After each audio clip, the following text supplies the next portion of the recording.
There it is. A little something to get us started today. The Fabulous Faces. Gail, this is all part of last song week. Right, last song, closing credits, best last songs. Little Wes Anderson? Little Wes Anderson. This is from Rushmore. It's the last song of Rushmore. Sweet job, Wes. Sweet job, Rushmore. Sweet job, everybody. Great job. Great job, Jason Schwartzman. You're our favorite. We love you. He's got so many movies that come out and like they don't get big releases, and then I catch them on TV and they're amazing. Yeah, he's great. Although it's hard for me. I still always think of him as little Max Fisher in my mind. That's half his life now. Half his life. He's only 35 now. That's crazy. He's only 35 now, and he probably still could go back and play that same part. All right, this is the Bennington Show. I'm Ron Bennington, Gail Bennington, Stanley. Let me make the phone call, Bennington. So. We're all here together. We were supposed to have a special guest, but maybe in an hour 15, although I have a guest coming in 2 hours. So that would cut her down to, at this point, 45 minutes and shrinking. We'll see. Stanley, what's the big story out there in the world of comedy? Steve Ranazizi, star of The League on FX. I've never really watched The League. I only watched the first a couple episodes. I watched the first season. And did you love it? It was a good first season. I did not continue on, but I enjoyed it first season. Anytime somebody says, hey, do you want to do something with the guys from The League? I'm like, I'm so far behind. I really don't want to watch 5 seasons. A lot of I believe this is their last season. Yes, season 7. So which League star is this? This is Steve Ranazizi. And who's he play on the show? Fifth? He plays Kevin MacArthur. Okay, now I know him. Kev. Kevy Mac. You know Kev. He has just admitted that he's been saying for years that he was in the towers on 9/11, but that was all a lie. Is he saying he was in both towers? No. He would only be in one tower, I think. He was in a tower. So what makes him now confess? New York Times. Okay, New York so it's a Times. forced confession. Yeah. Well, I think Big Steve's got a special coming out, Comedy Central, called I Was in the Towers on 9/11. Right. Is he going to have to cancel an amusing look back. All right, who else is in the League? We got some big names. Paul Scheer, right, is in the League. Little known story about Paul Scheer. He jumped from one tower to the other tower. Wow, and he's not bragging. No, he's not. He barely brings it up. Nick Kroll. Nick Kroll. Yes. Little known fact, too much tuna. On 9/11. Yeah. He said that's how it happened. He was eating a giant tuna sandwich on 9/11. Mark Duplass, another member of the League. The Duplass brothers. Oh, yeah, I love Mark Duplass. I believe that he was in Washington, D.C. in the Pentagon that day. Wow. And had just... Now, if you take this kid, so he said, and he's repeated this story multiple times, right? Yes. And his story is that he was in the towers and then escaped and... Yeah, and he escaped and then saw the second plane hit from the ground. And now he's saying he definitely was in Manhattan. But see, here's the problem if you lived in Manhattan at that time. Everybody has a story. I talk to people in Oklahoma. They've had stories of, oh my God, I was just making breakfast. You know, everybody's a big thing. So I guess if you want to grab attention, you got to up it a little bit. But, you know, I have heard people tell their stories before and never question them. I brought this up in a meeting one day. Some guy said he was walking down the street when the plane hit. The jet fuel came down on top of him. Years later, he had a cancer. I didn't say I'd like to, see a police report. Let me look into this. Yeah, you just go, wow, it's awful. We don't have time to gumshoe every 9/11 story. This reminds me of I was a Navy SEAL guy, and they tell it for years, and then they get busted by that guy who goes around and busts people who makes up Navy SEAL questions. Now, I think that maybe making a false story about 9/11, probably of all the false stories, probably not going to be so kindly received by the public. Yeah, I mean, I always say that I banged Angelina Jolie, but... and I believe you. Yeah, there's no reason not to. And obviously, she's not going to say I did. Right. She's with Bradley now. Mm-hmm. Think Bradley. I don't know whether his name goes there. I'm thinking she's with Bradley Cooper now. That's what she calls him. That's a pet name, and that's why you know that. Yeah. Yes. She told me, she goes, don't tell Bradley. And I said, he could come in if he wants to. But, I had a kid in my neighborhood who swore he was taking a shit and lightning came through the window and he ducked. And then I heard him tell it as his mom yelled, David, duck. And I'm like, why was she in there when you were taking a shit then? But people bullshit. It's something people do. People lie. Yeah. I heard a story once when I was in high school about a comment of a friend of mine was on the subway and she had a mohawk and a bunch of our friends were with her, and at least 2 people told me this story, that there was this whole elaborate thing. An old man was staring at her. She was like, what the fuck are you looking at? Yeah. And then he said, I fucked a cockatoo. I thought maybe you were my daughter. Shit, that's the best story I've ever heard. And I thought it was hilarious. And everyone said, oh man, it was so funny. This guy was hilarious. And she was really pissed. Years later, I heard someone tell this same story from somewhere else. That's funny. The urban myth story. And I'm like, someone swore to it. It's one thing if she lied and said, but someone said, I was there and it was said. So they're both in on this lie? Look, here's the thing. I heard someone tell the story before that they were on an elevator, right? Mm-hmm. And Eddie Murphy, and there was a little nice couple. Eddie Murphy walks into the elevator and he's got 2 Doberman pinschers, right? The elevator door is closed. And he says, sit. And the 2 people sat on the ground real fast.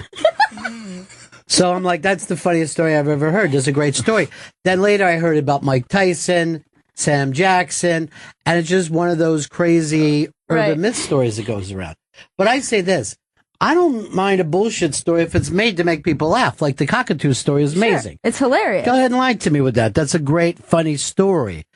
I was a Navy SEAL, or I was in the tower story. Because remember when they were I think they arrested people for trying to get money. Yeah, whatever the claims were of saying that they were in the towers and shit.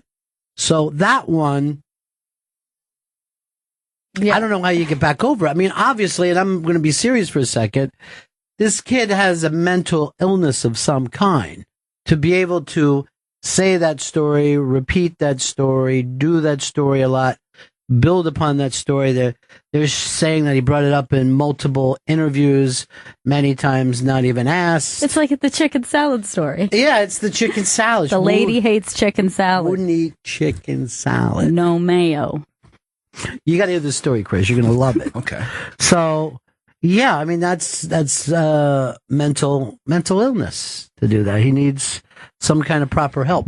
Yeah, because most people, I think, would probably have a twinge of guilt after doing that. And to have to keep it up, you obviously have something blocking you know what I mean? Like you have no moral compass about why that would be the wrong thing to do. Well, I guess you just, I mean, if you look at acting, what is that other than believing lies? It's the art of believing lies. Sales, they say you have to believe in your own product, even if it's a piece of shit product, right? Which means you are lying to yourself. It's just a lie that you believe, which, quite frankly, reality is one of those things. And I think people who can do something like that, I think that there actually is a point where you believe what you've said. Yeah. I think that he probably has told the story enough times with enough confidence that he's probably able to disconnect that truth at some point and just say, yeah, this is the story. Yeah, I say it all the time. Well, people say that he brought it up in different places where no one said, I heard that you were in the towers. Then I hear when Don Geronimo asked him about it, he said, well, I wasn't really in the towers. I was on the ground, which would have meant, for whatever reason, he was walking it back even slowly. But there were probably, 1 million people downtown at the time, or 500,000. So, the fog of that situation gets big. You start to build on it. His special comes out on Saturday on Comedy Central. And I guess the folks at Comedy Central are in a weird position right now. Like, what are they supposed to do? He's also a spokesman for Buffalo Wild Wings, and they said they've been rethinking their partnership with him. God. Really? Because they would have fired somebody in a heartbeat if he said Chinese people look like they're staring at the sun. You know what I mean? He would have been out, and we don't put up with such things. Mike in Oklahoma. Hey, this is Mike. Hey, I buddy. worked with a guy that said he had a cousin get sentenced to the electric chair. Yeah. For his last meal, he requested 100 pounds of butter, ate as much of this butter that he could, survived the electric chair, and they had to let him go. That happened to a friend of mine's uncle, so I know that's a true story. But yeah, people love to, look, you're in a bar, you're telling stories. Don't act like no one's ever bullshit a woman in their life. Right. Like when people say, oh, that Navy SEAL thing is, inexcusable. And I'm like, well, I get that, but what if it was going to lead to sex with someone who wouldn't have sex with you? Like, we don't know for a fact if Freak Nasty is real. No. I personally think that she was pulled off of a website during a cut and paste. And he faked a breakup in order to get himself out of it quickly. Yeah. He couldn't live the Before life. we met her. Do you guys honestly think Steve Razizi'd that? See, I don't want that this quickly to become that slang for that. I haven't watched the league. I heard he's on Amy's show as well. Which I guess, if we're going to be as fair as we are with other things, they'll have to blur her face. Yeah. Or his face. Someone's getting blurred. You can blur every other person but him. Bloodlands. Okay, that goes hour and a half now. Hour and a half. In his Twitter apology, he says he wishes he could erase a story told by an immature young man. It only made me more ashamed. And he's told the story like 2 years ago. So how much younger could he possibly be? Yeah, once you become an adult, it's kind of you can't really use that Abel, excuse it anymore. actually probably would have been great if this was a story that he explained during his special. But the fact that he got out, like if he went out, started doing a thing about bullshitting and said, you know what, I got caught in one myself, here's what happened, blah, blah, blah, I think people would have went, wow, what an interesting and brave thing to do, Right. But now it makes it safer for the dog pile. Yes. And a lot of people who get outraged about stuff, because let's face it, you could say this lessens the actual victim's story and be right about this, or this has, downplays the fact of what actual first responders did, and you would be right about it. But you might be able to be understanding of somebody who's told a bullshit story and how to get away from them. Yeah. Just literally take on whole new places. I think the only thing to do is settle this with a bet. What does Comedy Central do for Stanley? They will preempt it. It's not going to run. Do you think they're going to pull it? How much you willing to bet on that? I'll bet $100 that they pull it. Okay, there's a quick 100. And Buffalo Wild Wings or whatever they're called. Are they Buffalo Wild Wings? Buffalo Wild Wings, yeah. Yeah. It's just a suspension. Sounds A delicious. suspension. He's on IR. The football season? Because that's the only time people eat wings. No one is going to eat wings while watching basketball. Wings are definitely a football food. All right, I'm going to go to Joey Jojo. Joey, what's going to happen? I think they're going to pull it from television, but they will release it via the internet at some point. Interesting. And your money that you're going to put that on? I'll put $101 on this. Wow. Makes me look like shit. You shame that idiot over there. I'm Yeah, smart. what do you think's going to happen? I think that they will allow it to air and make some sort of disclaimer or statement beforehand. Oh, I like that. And I will bet $102 of Stanley's money. That's the big price. All right, I'm going to go with this. Buffalo Wild Wings is going to come out with something called 9/11 wings. Melty Wild Wings. And they're going to have him, like the commercials, him running down the steps while he's eating and handing out wings to other people. Comedy Central, wow, I say they just run it and ignore it. Even though to me this is almost a slap in the face to Ant. You know what I mean? Like, what they really are waiting for, because right now no groups of people I think are outraged. The Times just, right, put it out there as whatever it is. If there's not a campaign, nothing will happen. But if people organize, yeah. At least they put it, they put it on at 3:00 in the morning for the people who want to stay up for him. Jeremy, OKC. Yeah, I was calling about the pathological liars thing, about how it's kind of like a disease and it catches on. They start to believe it. I had a friend that I met in middle school who used to always tell us stories, things he had, big houses that he had, other places that his family had, even fights that he had been in. And as years went on, we were really good friends. I would, obviously some things I knew were lies, but then I would mention things like his brother about a fight that he had told me he had been in, and he would be like, that wasn't him, that was me. I told him that story. And when it gets real weird is when you go somewhere and he's telling stories like that, and then he starts including you in his lies and his stories. Yeah, you're the weirdo to me. You're the weirdo for picking him as a friend. But I forgot. First of all, when it comes to fight stories, only believe a story where someone got beat up. You know what I mean? Like if someone said, I was in a bar, I said something stupid, and this guy just beat the shit out of me. That's a funny, true story we could all laugh at. But when you're like, I had one guy in a headlock, and the other guy was coming at me with a knife, and I kicked him, you're just like, dude, that's Patrick Swayze. It doesn't even happen in real life. No one beats up 7 guys. Men lie about fighting and sex, both. Yeah, they actually said they fight during sex. But I fought 3 guys off while I was banging her. It's pretty cool. I know a girl in elementary school who said she had a pair of shoes at home that were covered in diamonds. I like that one.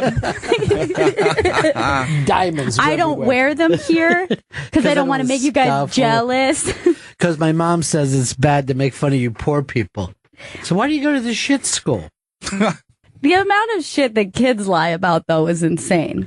First of all, for some reason, every school has a rumor about a girl who had a hot dog surgically removed from her vagina. Every school has that one girl. Why surgically? Or medically, like she had to go to the hospital because it broke off.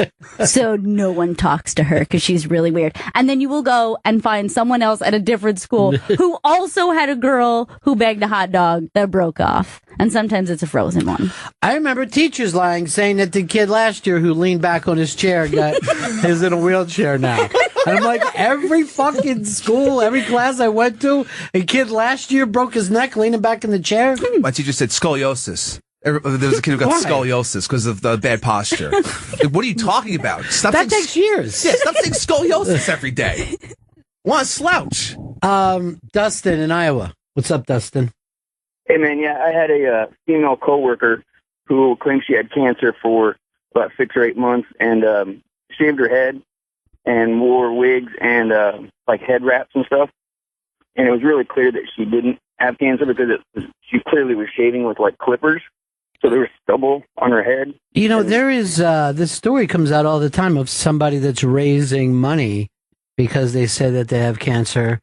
And then they find out it's not true. And I still say give them the money. There was that one that was not too long ago. It was like a beauty queen, former, beauty queen pageant chick. Was it Vanessa Williams? No, it was not. Because she never should have lost her crown. Not over that. Or her crayon. Neither one. Here's Dan in Philly. Wait, Dan in Philly, how are you, buddy? Hey, what's up, Bennington? Yeah. Have you guys ever seen the documentary about the lady who she lied about being in the towers on 9/11? First of all, there is no documentary like that. You're making that up. It's a lie. She was like the head of the 9/11 survivors. Oh yeah, I remember the story. I never saw the documentary, but I forgot about that woman. Yeah. Yeah, there's a documentary about it, and she lied about it, and she was I think the newspaper came out and. She's from a different country, and she just like made the whole thing up. She wasn't even in New York like on the day it happened. Yeah. Yeah, she's really hateable. Well, it's just like I said, it's got to be mental illness. It's got to be. What else would make you do such a thing? Unless it's like a lie that you're profiting off. Like, you remember there was a woman who did a fund saying it's so sick, but she said that her son was one of the kids at Sandy Hook, and she was taking donations. Yeah. How about that? Yeah, but isn't that just a scam more than a lie? Isn't that just like true old-fashioned scam? Where this guy, I mean, he didn't profit off of it. What's his name again? Steve Renazizi. Big Steve. But he did profit off of people paying attention right, to him. the sympathy and the... I'm starting to wonder about Chris Stanley's acting like he's going to be in Ghostbusters. Really? Everything is true. Every time I hear that story, it gets bigger and bigger. I've noticed that there are no witnesses. I wasn't even there for it. He told me. They gave me a photon pack. Go Ghostbusters! I don't know if that's true. Proton that seems pack. crazy. Yeah, photon. A foe meeting a fake pack. I get it. Yeah. So I don't know, again, how many people do stuff just to get some kind of attention? I mean, that's what it all boils down to. And it was this, what do you call himself? A silly young man? An immature young man. So give me the exact quote. Okay. This is all right. For many years, more than anything, I've wished that with silence I could somehow erase a story told by an immature young man. All right, let me just stop that. That's why you almost distance yourself. Like, that's not me. That was an immature young man. Right. I'm no longer that. I'm a mature, successful leaguer. You know what I mean? But you're already walking back of who told this. It's not you. It's some immature young man that you no longer are. And I think that's a key to how people are able to continue to lie without feeling guilt. I think that they're able to kind of compartmentalize their personalities. Like, this guy says this, and then I shut that off when I don't want to deal with it. Yeah, when I don't want to deal with it anymore, I just say, that was an immature young man. That young man from 2 years ago. Yeah. He was 37. Just a baby. Just a baby. Tim, Virginia. Hey guys, love the show. There's this thing called stolen valor where we have the active service guys calling out the people dressed up like sailors and Marines and soldiers and stuff. Yeah, and it's weird. I've never done it myself because I'm afraid these guys might be a little mentally ill to begin with, and you don't know what's going to set them off. You know? What do you mean? You never called anybody on it? You mean? No, because I'm active Army, and I'm usually busy enough correcting our own soldiers around us for being. Well, that stuff, they've actually gone to people that were in Congress. And what happens a lot of times, there was like 1 million guys sent to Vietnam, but only like 7 or 8% of that, some crazy, there's math to it, that most were in, as they say, in the rear with the gear. But when people hear that they were in Vietnam, they're like, oh, you're a hero, my friend. And then you don't correct them. You're like, oh, the same thing happened with the World War II veterans. Sure. Only a small percentage of them were actually in these battles. Most were moving equipment back and forth. But someone starts to call you a hero and buy you a free drink. You let it go. Maybe you add a story or two. Before you know it, you're running for Congress. And you're like, back in Vietnam, we used to have the saying, and you're like, before you know it, you're just out there. People are like crying and they're like, yay! Yay! Joe McCarthy capitalized on that when he was running back in the day before the Red Scare and everything. He called himself Tail Gunner Joe, and Tail Gunner Joe to be false. Yeah. All that meant is he used to bang other dudes in the ass, and that was a story that turned out to be true. Yeah, but see, that's the thing. I mean, if you're with a serviceman and he starts saying that he saw, action in Afghanistan, unless you were a guy who saw action in Afghanistan, you wouldn't start asking him questions. Yeah. Where were you stationed? That's odd because that's and a lot of the infantry guys, they're kind of like, well, we don't like talking about that stuff anyways to begin with because it sucks. Well, even the SEAL guys that have gone around now and said there's a couple conflicting stories about who shot bin Laden, and the other guys that are SEALs are going, hey, we don't talk about this. Right. It's not something we say, Yeah, it's pretty funny. We kind of joke about that at work. It's like, well, why did the SEALs get Bin Laden? Well, they had the movie rights. Yeah, right. There's so many movies about it. The movies aren't even the same, you know? Totally. Yeah, and that's like, again, you just wonder if Bible stories are just filled with people bullshitting. You know what I mean? Like, I saw Jesus walk off a boat. You know what I mean? Like, then it goes around for a while, and finally someone writes it down. You're like, oh, shit, I didn't know it was going to go this far. Damn. You know? Have you guys seen Book of Mormon? No, Chris has. I saw it in previews. Yeah, it's kind of they kind of like not to give anything away, but like the people in Africa are like, oh, yeah, this is all allegories. We get it, don't you? And it's kind of like the big punchline at the end of the play, which is kind of like, yeah, that makes sense. Okay. All right, Tim, I'm going to send you into the big ass. A pretty good prize closet here. Appreciate it. Thank you, my friend. Wow. That's because you're a hero who saved so many people over the years. All right, Ari Shafir tweeted, he came out years ago and stopped saying it. The story came out 3 days before. That wasn't him dropping it.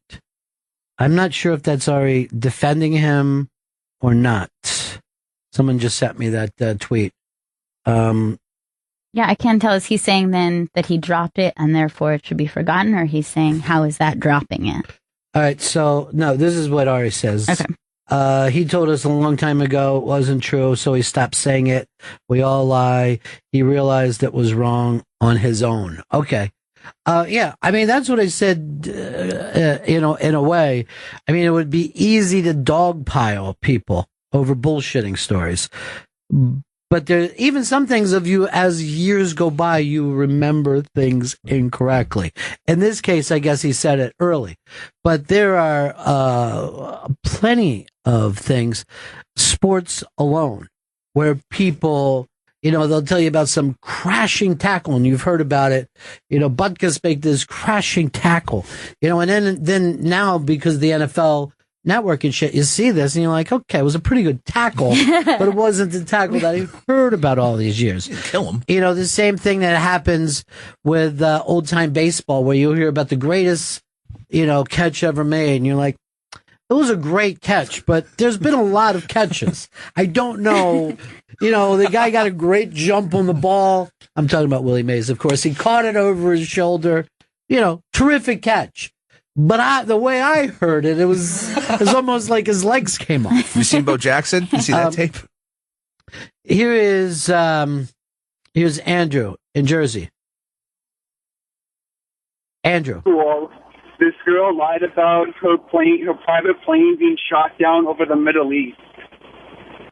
Well, I shouldn't have been riding her private plane over there. I don't know what she was doing. Was on vacation. I'd be like the pilot, turn around.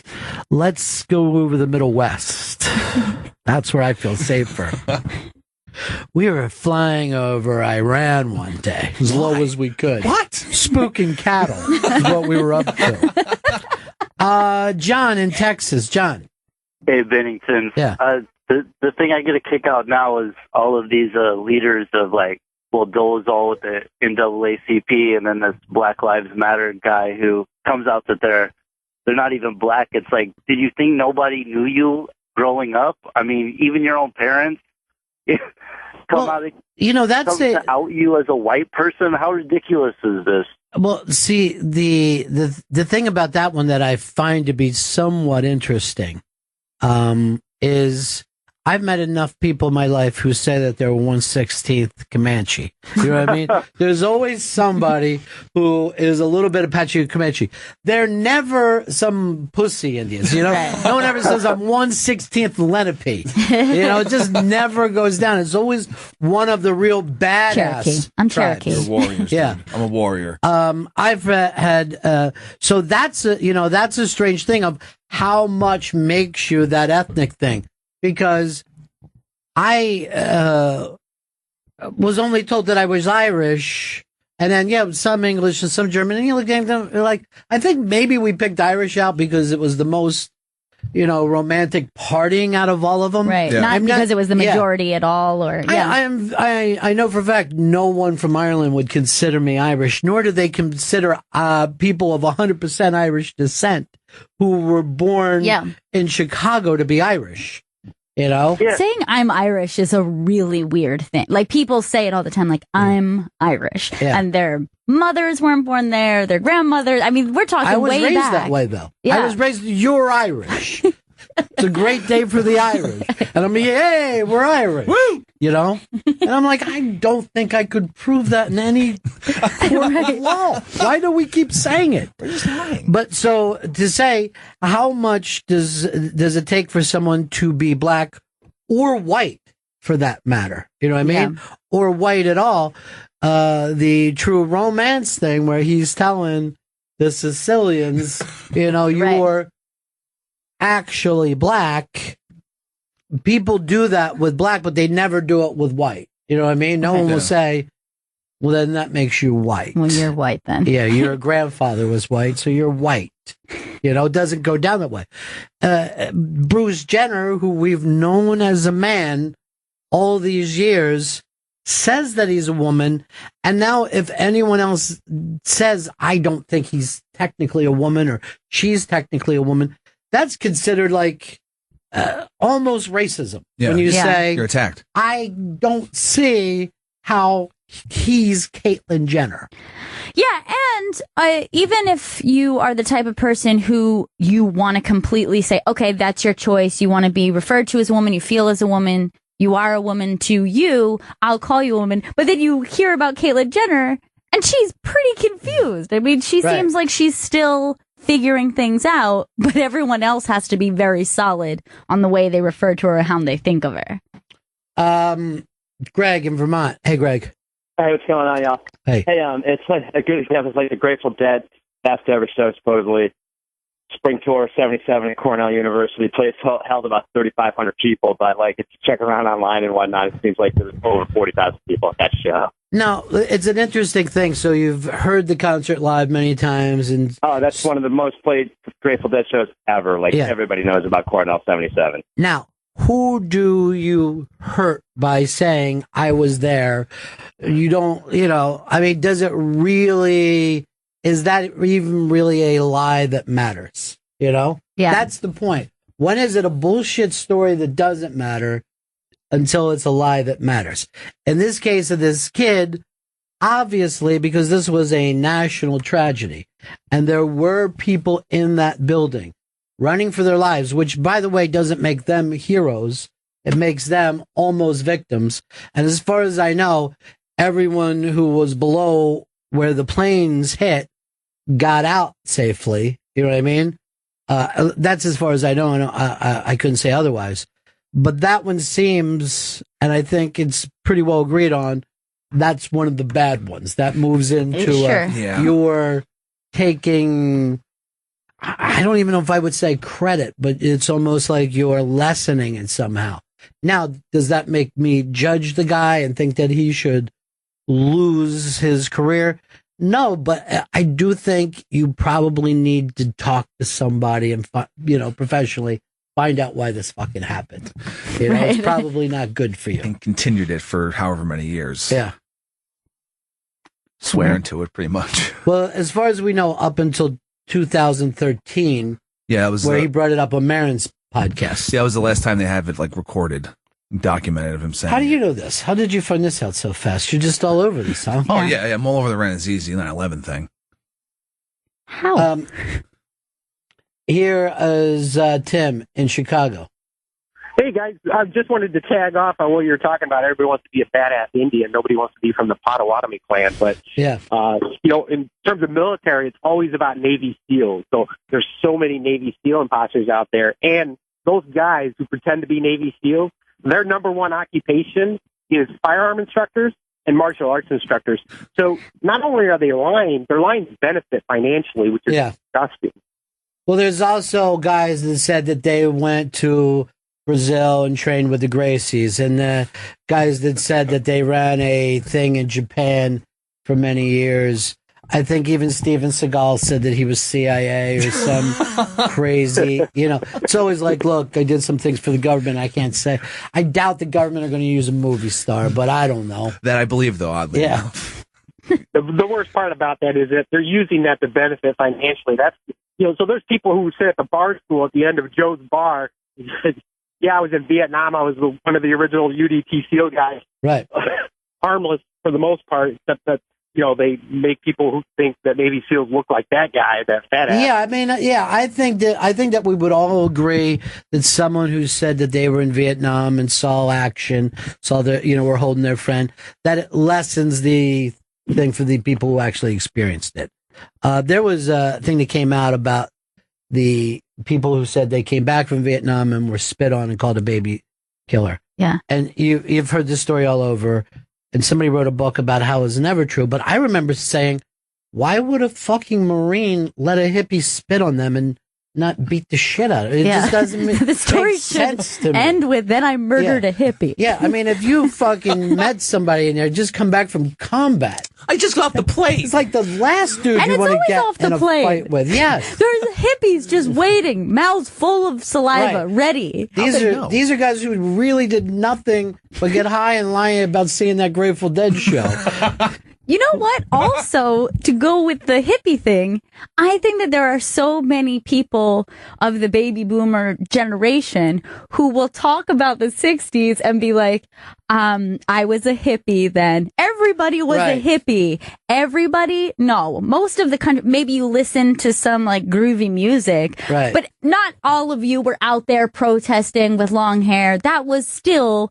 Even though it was a big movement, was still a minority of people who were doing that. Well, I've been to punk shows, but I never said I was a punk back then. Right. It didn't occur to me to say that was my punk phase. Right. Just because I saw some fucking bands. Or even maybe you were a kid who that was the style, so you had long hair, but you weren't political. You were still like a teeny bopper. You were 16 years old and you were dressing in bell bottoms or something. Yeah, you had bell bottoms and long hair. It doesn't make you a hippie. And even the hippie was like hipster. When people would get called it, they're like, no, stop it. I have fucking long hair. Right. I don't live in a commune. But then time passes and suddenly everyone's like, I was a hippie. I was a real flower child. You probably weren't. Well, at the time, I was the only hippie Navy SEAL. I spit on myself. Yes. But that's because I made myself laugh. I was doing a show when a newscaster at the time who had also told us that he had lived in a toll booth when he was younger. What? Which, enough room. But he had explained how he took his motorcycle to Woodstock, and as he came pulling up, Jimi Hendrix was playing, and there was just this sea of people. And I'm on the air with him, and I go, well, you didn't get there till the very last minute because Hendrix closed the festival, and I thought most of the people were gone then. And he looked at me as if I was speaking a different fucking disease. Right. And like, I wasn't even calling him a bullshitter. Right, I was just, had watched the fucking Woodstock movie. Another guy who got outed for his books being a lie. And the books are actually pretty well written, but they're fiction, but he told it in the first person. He had written the first book, Million Little Pieces, and then he had written a follow-up book. And in the follow-up book, he was friends in his rehab with this older guy who managed was the road manager or something for a band with a singing drummer, right? And the drummer was an asshole. So the interview's over. So I say to him, I just look at him and I go, was that about Don Henley? And he's like, excuse me? I go, the drummer. Was that Don Henley? And it seems like, what do you mean? I'm like, okay. Now at the time, it was like 3 days later before there's only so many singing drummers. Yeah, right. Particularly ones that are known assholes. Levon Helm was a singing drummer, but he wasn't known as a jerk. But that wouldn't be a big deal to be managing Levon Helm at this, it would have been, whatever. And I figured he was talking about Henley, but he wasn't. And just me bringing up the fact that he didn't even know what the fuck I was talking about. I mean, you'd think he would say, no, it wasn't Henley. It was, whoever it would happen to be. Right. And then it was literally just like 3 days later. Now, he said he had written the book as a piece of fiction. They didn't want it. And then when he put I in there, they took the book and it blew up. Right. They sell better if they're from that perspective. But even Kerouac wrote as a piece of fiction, and you were supposed to go back and guess who everybody was based upon. Right. But now it would be better if you just said, this happened to me. You know, they actually want it. Make it real, but also make it that's the most amazing thing. They do that with movies, like based on true events, based on real events, when it's, mostly bullshit. They just take like one piece of something that happened in real life and then build a movie around it. All right, now they're saying the Marin interview was 2009. But Amy did something with him, and she was under the impression that he was in the towers on 9/11. I don't know. It doesn't seem like it should be. It seems like the guy just needs to figure some shit out. Yeah. I don't like the dogpile of fucking guy. I think it's all the fantasy football he's been playing. Maybe that's just riled his brain. I'd like to make light of this, Chris, like you do. But I can't. Here's our buddy John in Canada. Hey, John. Hey, how's it going? Yeah, I just wanted to comment about the earlier caller talking about people like pretending to be soldiers or members of the military. Up here in Canada, on Remembrance Day on November 11th, there was this piece of shit who was dressed up in like military, like formal wear with medals, and his friends and family saw a picture of it, and they commented and said, "No, he fucking wasn't." And he totally got exposed as this asshole that goes around to ceremonies dressed in military formal wear with fake medals, and he just totally got busted. See, again, who would do something like that other than if you had a mental fucking problem? Well, especially that case, that definitely sounds like someone with a mental illness. You went out and you sourced this uniform and fake medals. I mean, you're deep. You're in pretty damn deep. You're in way, way deep. That's craziness. That's just fucking crazy. Standing up in front of people and having them salute them. And in the meantime, you're working as a cashier at a fucking Walgreens. Could you imagine that dude is your uncle, though? You just pick up the paper and you're like, wait, what? What's he been doing? I'd separate myself so fast from that motherfucker.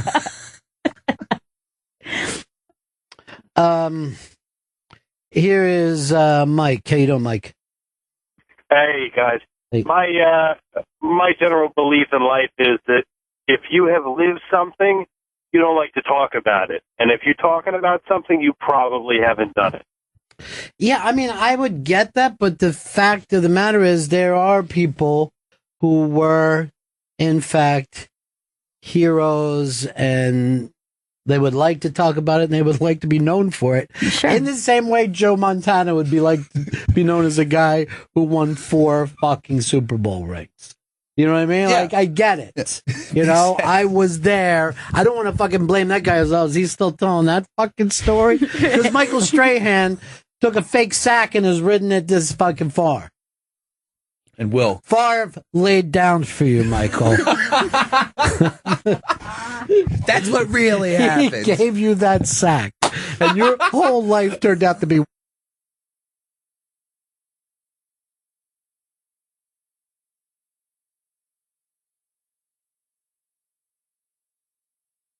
Is she settling? From the way she was earlier. Ladies and gentlemen, from the great state of... No. Because you yelled now instead of let me just do the introduction. I really wanted to. Joe in Utah. Joe. Go, Ghostbusters. And see, I wonder if that even happened. Is it real? I'm seriously wondering if that's real. Tell me if it's real. It's real.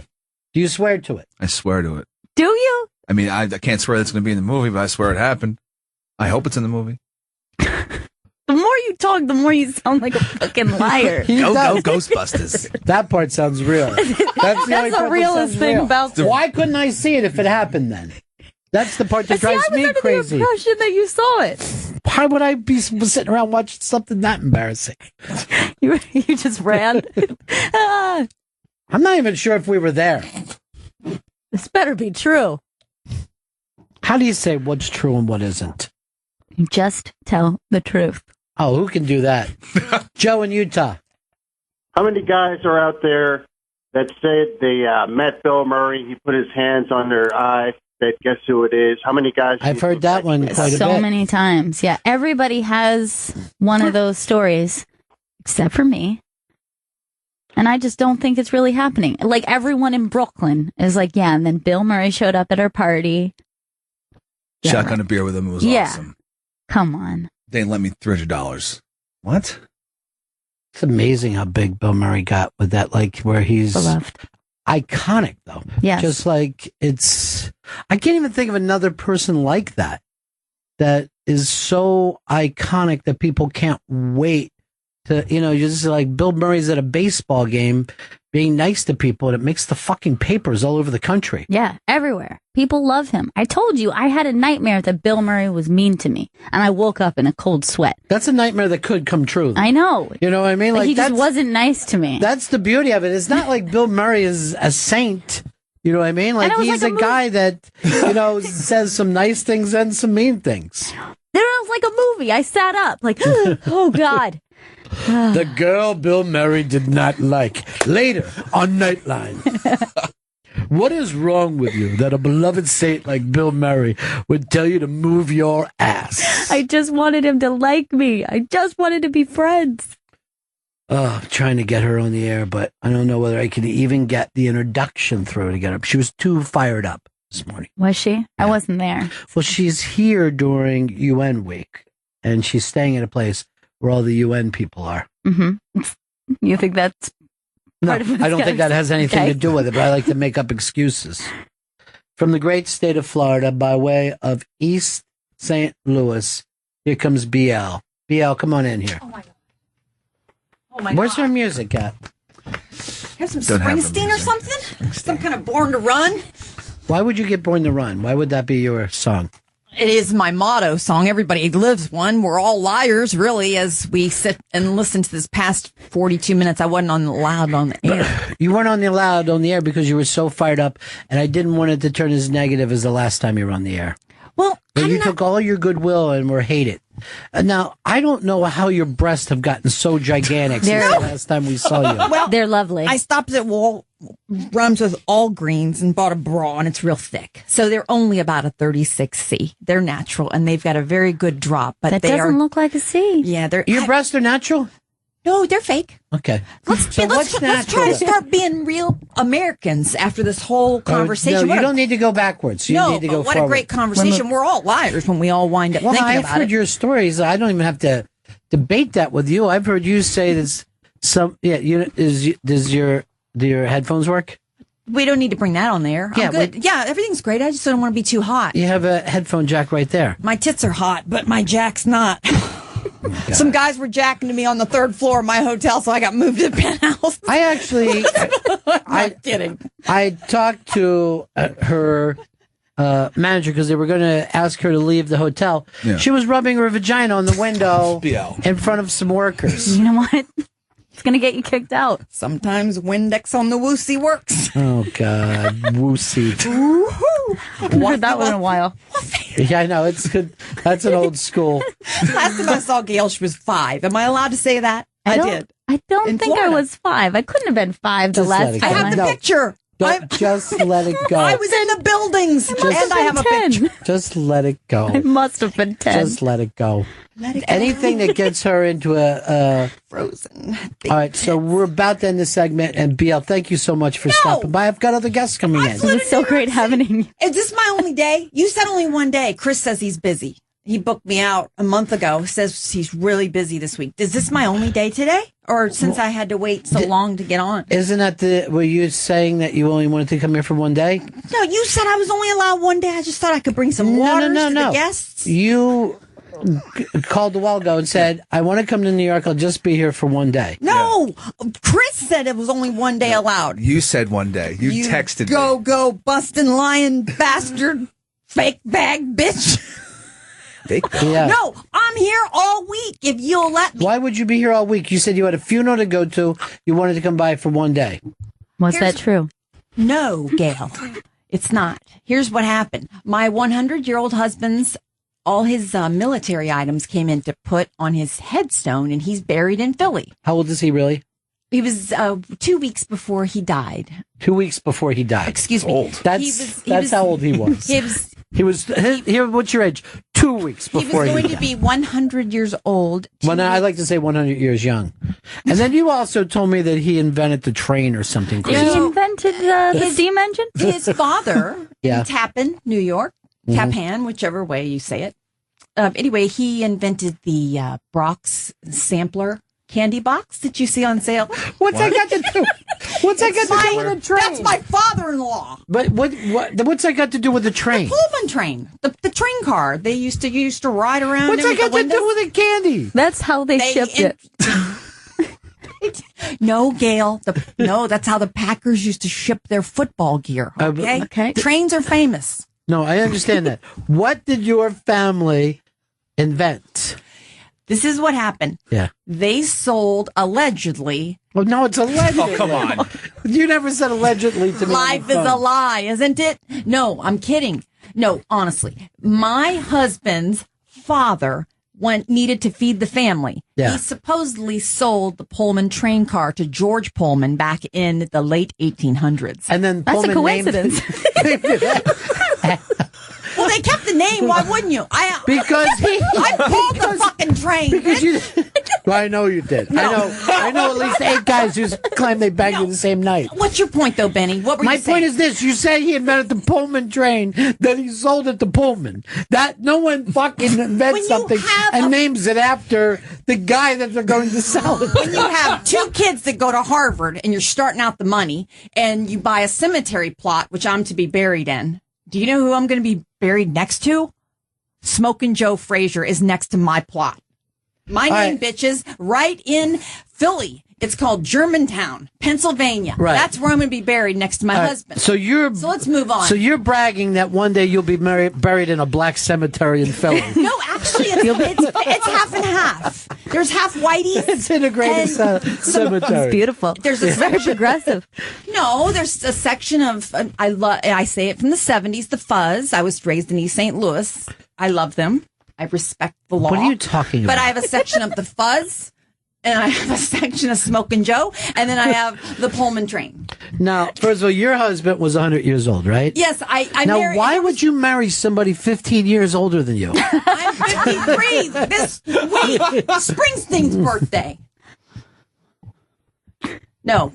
Are we going to go into the reason I'm here? I have no idea what I don't know why you're here. I guess.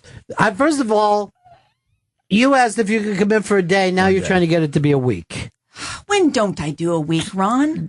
Ever. The last time you were here for a week, it turned into a disaster, and all your fans ended up hating you. Oh, I have lots of fans in New York, all over the country. Canada, bi-state, Vancouver, British Columbia. All right, let's get back to Ron, this. Or let's get back to the point. All Here's right, the deal. so- This old man. He had one, and he... no, let's get back to There was no this. sexual activity. It was a contract. He needed me to save him, and he was going to be put away. So no one would marry him, so I did, because I had nothing going on in my And life. what did he leave you? He left me a condo, which I sold. Mhm. I just sold it. I put all the money away. And there are no more Swiss bank accounts, right? But you were willing to say at one point that you thought that you were going to get $500,000. Right at that. Yeah. And the family stepped in. The family got, he outlived everyone. So the family, there was one person and they were very happy because no one wanted to, when you're old, no one wants you, y'all. I'm sorry.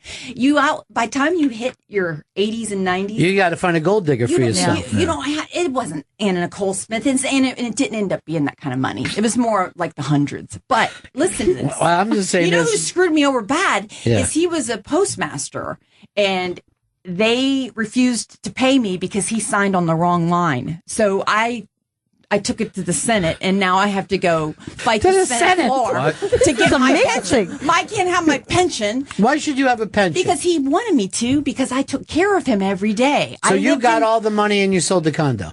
Yes, I lived in that condo and did not go outside except to check the mail for 7 years. Call Florida. I see people. Florida, the state. Can I just say this? Flathead sent me this and said BL has seen more Dickens than weekends. That's real funny. See, Flathead. He and I may date one day. You and Flats? There was a time where we were. You could be lovers, you think? After my husband died, yeah. I did not sleep with that 100-year-old man. Okay. I did not. I could bring in a lie detector. Can't wait. I believe you. In New York I'm going to go find a lie detector right now. Why would I want to think that a gold digger? It's not a gold digger. Well, I never saw you with a broke. All my men were beautiful. Oh, I've married some lovely men. How many times have you been married now? That was my third. Yeah. So. All right. So. Flat may be my fourth. We may get a relationship going. How come you don't have a single friend that is still friends with you? All of our friends from Florida who have radio shows that never put you on, you have to fly up here and then lie your way in for a week when it was just supposed to be a day. I just spent front row in Van Halen with a show in Florida. There's only fucking show. One row at a Van Halen concert these days. I was right there. I was right under Eddie Van Halen's cock. All right, relax. My God, he's got his Fender Strat right down there and just strummed it, bitches. Stop trying to be silly. No, be a I'm fucking not playing. person. Oh my God, Eddie! Right, so who did can you I go? Tell you, Eddie? No, who did you go with? I went. You know how I got the ticket? Somebody I helped out 20 years ago. They called me up the day before. My luck has been so weird lately. Calls up, just says, "Hey, BL, remember that time you gave up your Justin Timberlake meet and greet pass to my kid?" I said, "Yeah." I called the promoter. He goes, "I have a front row to Van Halen. Would you please take it?" He goes, "I'm too old to go." I said, "Well, so am I, but I'll take the ticket." So I went, and I was front row. Yeah, it was great. I do not. I'm into saving people right now because everybody's a bunch of liars in our nation, and we've got to start telling the truth, like Gail Bangton just said. Bangton. Now you're saying Bangton. All right. She's so cute. God love her. Oh, shit. Now we're going to break. I can't say God? We'll be right back. Oh. This is the Bennington Show. It's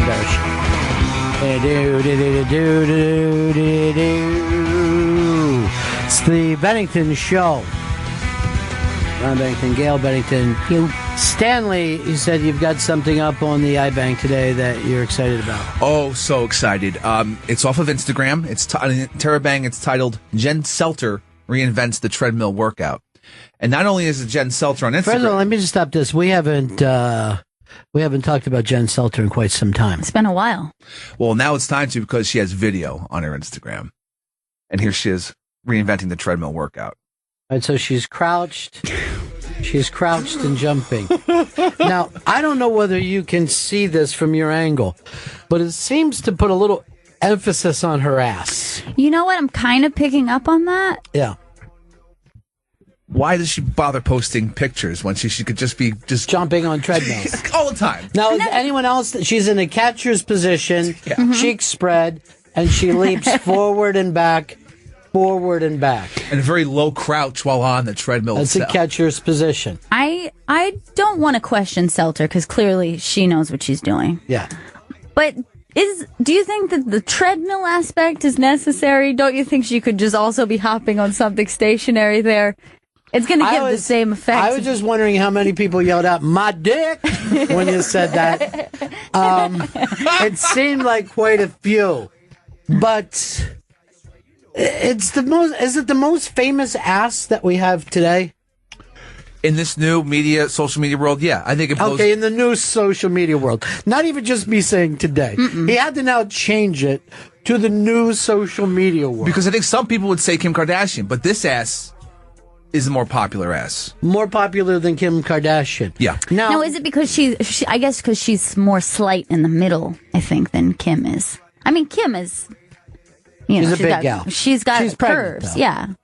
But hers is otherworldly. I will say this. This may be the greatest, is it a Vine? It's like a Vine. Instagram video. That's not a good name, though. Instagram video. I'll just call it a Vine. Okay, sure. Go ahead. Right, I'm going to call it a Vine and say it's the greatest that ever happened. Now, Joey Jojo, are you an ass man? I'm an ass man, yeah. Where would you put Jen Selter in the world today and this thing where she's bouncing her ass back and forth? I have to rank it pretty high. A-. Now, let's just say this. Does this do anything? Look, he's a very tough judge. Does this actually build her ass up, or is this her ass is bigger than she's just doing stuff with it? I don't know if this is an actual exercise. That's my point. I'm not sure what she's doing is an exercise so much as it is a display, a lovely display. Now, could we take, let's say, a narrow, dried up ass like BL's, have her leap back and forth? And BL, why don't you try this exercise? Okay, that's looking pretty good. Careful there. Right, she's has to always push it too far, because BL's ass. I've heard it promoted as her ass looks like children's elbows. So just think of a little kid's elbows. Now, you've never been. You got the fake tits, but you wouldn't get a fake ass. That wouldn't occur to you? I'd sew an ass in. I'd Okay. take one for the team. If we could put a Vince Neil years ago, remember he showed his facelift on whatever, social media? Anything that she has, any reference stops at Well, he's my buddy. 1984. He's listening right now, by the way. Hey, Vince. Then he would call and back He you can't up. get through. Yeah, why are you lying? It's lie day. Vince Neil, More if lies. he was, in fact, listening, would call in and back up BL. If not, this is right up there with your Joe Walsh lie. Another No, it's reference not. that she comes up with. No, he wanted to marry me. I was going to be Mrs. Joe Walsh, but I wouldn't put out. No. Let's not, you know what, No, Benny? but you would marry a 100-year-old man whose father invented the Pullman car and a collection of candy to give out on Arbor Day. I think ridiculous. If you would fucking commit, that could be your ass. And by the way, what is she? I've never even seen a leotard as tight as this thing that she has on. Yeah, because it That's actually condom tight. Yeah, it actually contours even within the crack. It rises and separates the ass cheek. It's amazing. Well, who is this again? This is Jen Soldiers. Yeah. This is Jen. Can I tell you something? I can't believe you guys are buying into that ass. That is so fake. That is a real ass. I have a girlfriend that bought an ass. She got it installed. You have to lay on your face for 10 days when you get it installed. And it's Why almost does like she just lay on my face for 10 days? With that brand new ass.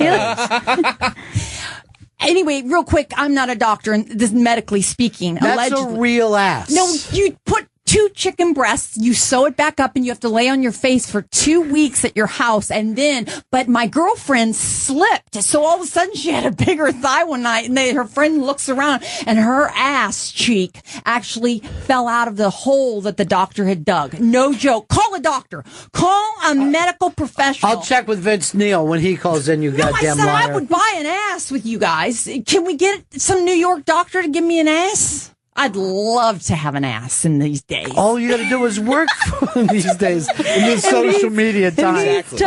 Yeah. Yeah.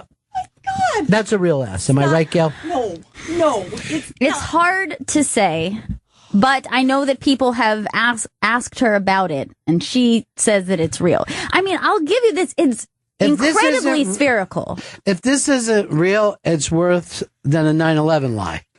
I mean, here's the thing. It's almost like a globe, like stuck on the end. Thank there. you. There's 2 globes. So if it's real, it's otherworldly. It's real. It's real. I don't think any man has a problem saying it's real. Women will lie.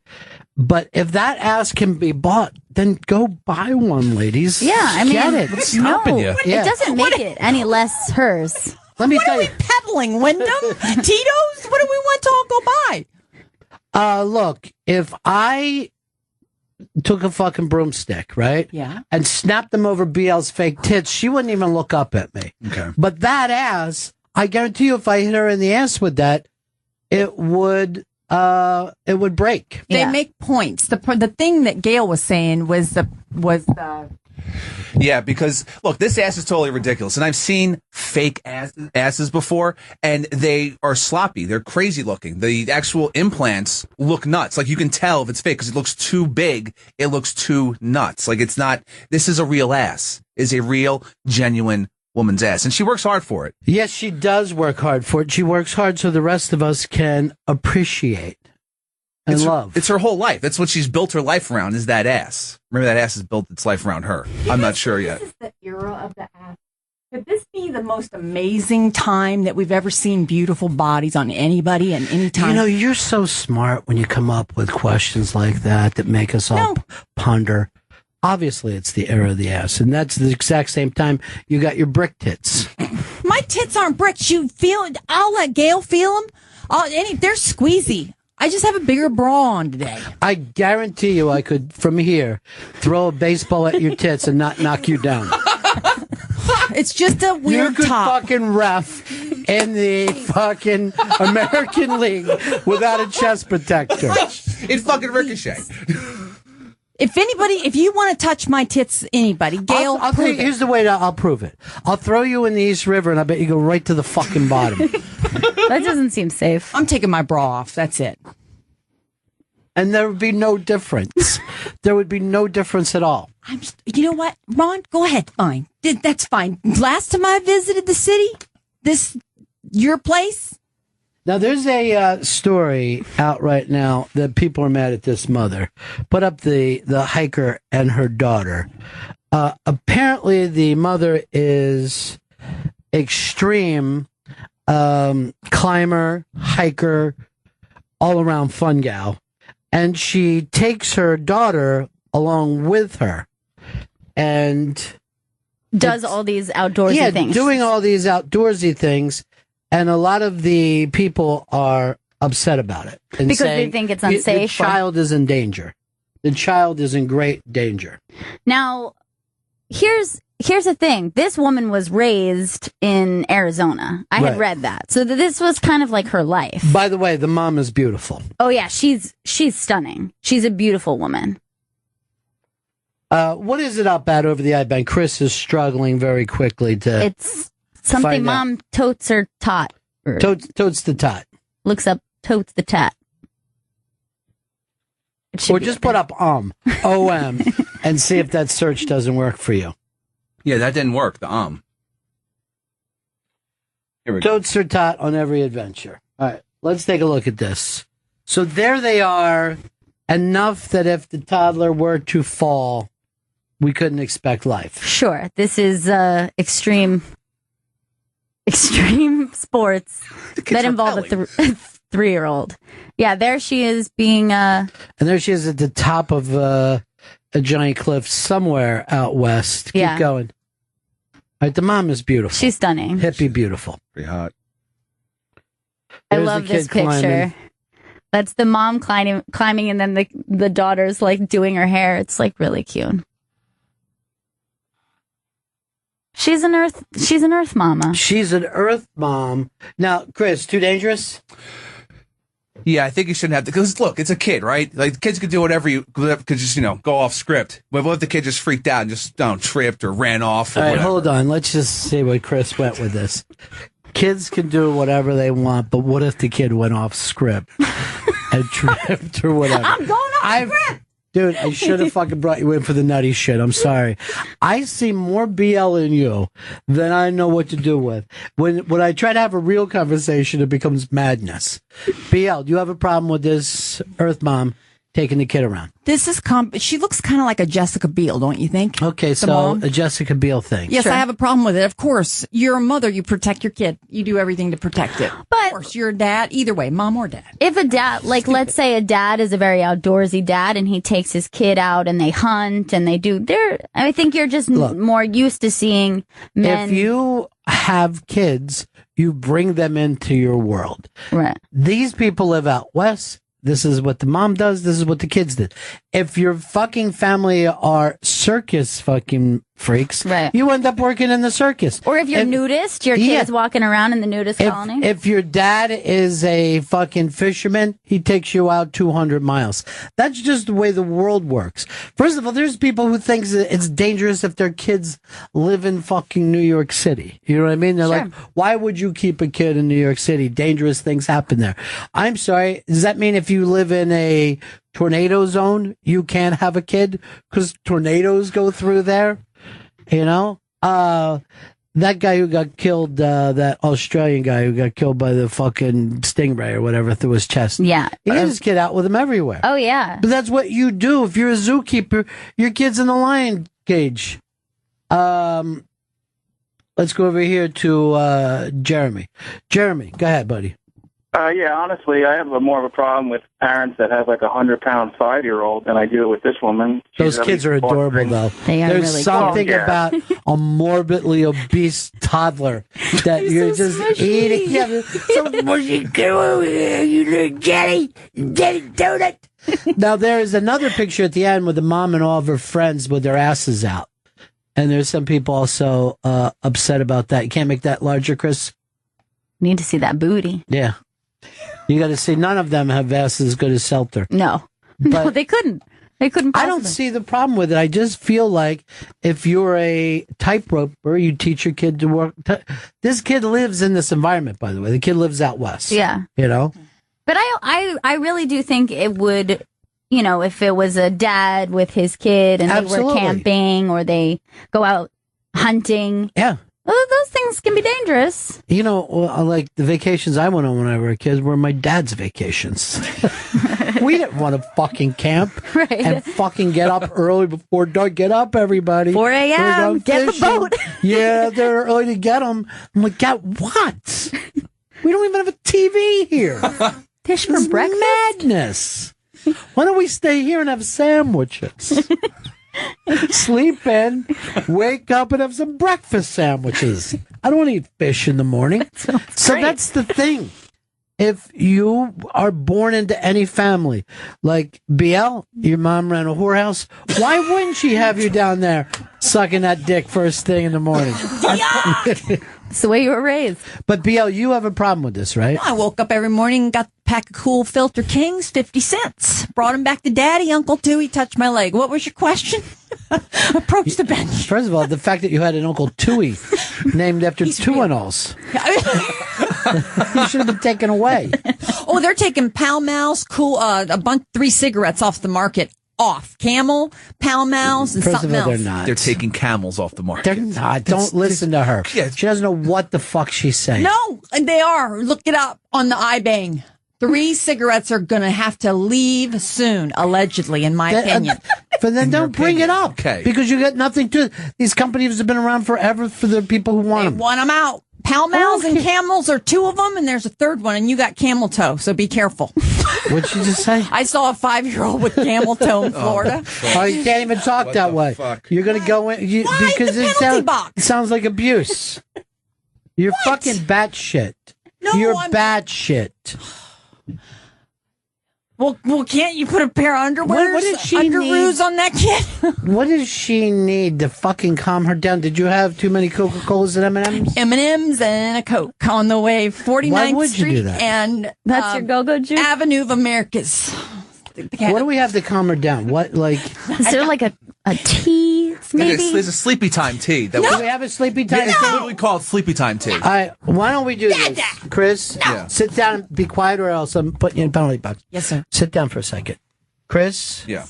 I want you to go down and get her a sleepy time tea, because if she makes another noise, you know, until she calms down. Something herbal, I think. Yeah. Yeah. Okay. Yeah. Something that's going to chill her out. I got that. All right, go ahead. Hold on down there. Wait. Yeah. I just thought of something. I got the tea. Every time in the past I've sent you somewhere, you've gotten lost.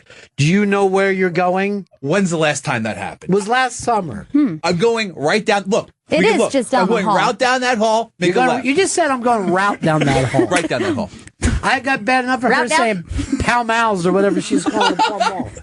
I'm just going down the hall. Yeah. I'm going to make a left. I'm going to make the second left. I know exactly what left I'm making. Down the hall. Yeah. Second left. Yeah. He'll be and fine. then we go to the kitchen. They have a bunch of tea. One of them's called Sleepy Time tea. I'm going to make her a cup of tea of the Sleepy Time variety. Yeah, he's got Do this. not get lost. No.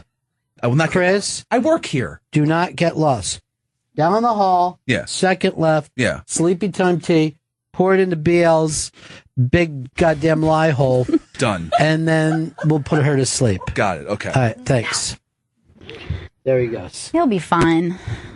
Fuck you, Chris Stanley. All right. See, you don't need to curse like that. Here's Kirk in Houston. Kirk.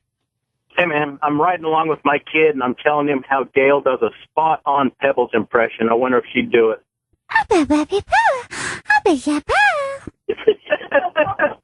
Why would a kid like that? Why would a kid even know Pebbles? That's awesome. Yeah. No, weirdly, Kirk, you just laugh like Barney. You're the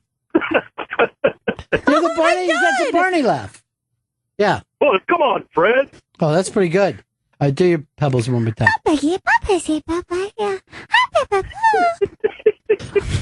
So weird. This is why he loves it. Thanks, Kirk. Thank you. I'm glad I could help. All right, it Make is a child's day. Yeah.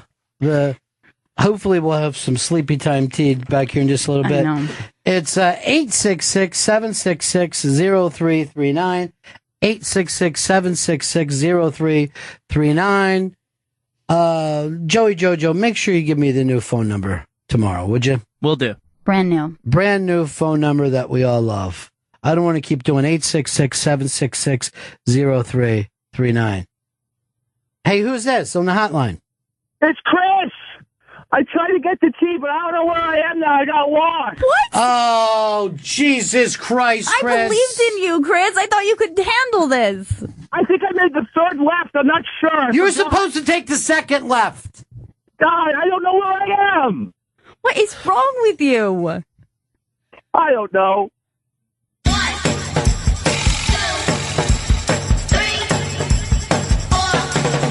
Oh, Christ. Oh, Christ. Where am I? Where am I? Where am I? It's time for Where Am I? Christ, where am I? If you can figure it out, you can win. Oh, God, where am I? Brought to you by Wyndham Hotels and Resorts, part of the Wyndham family of brands. There's a Wyndham waiting.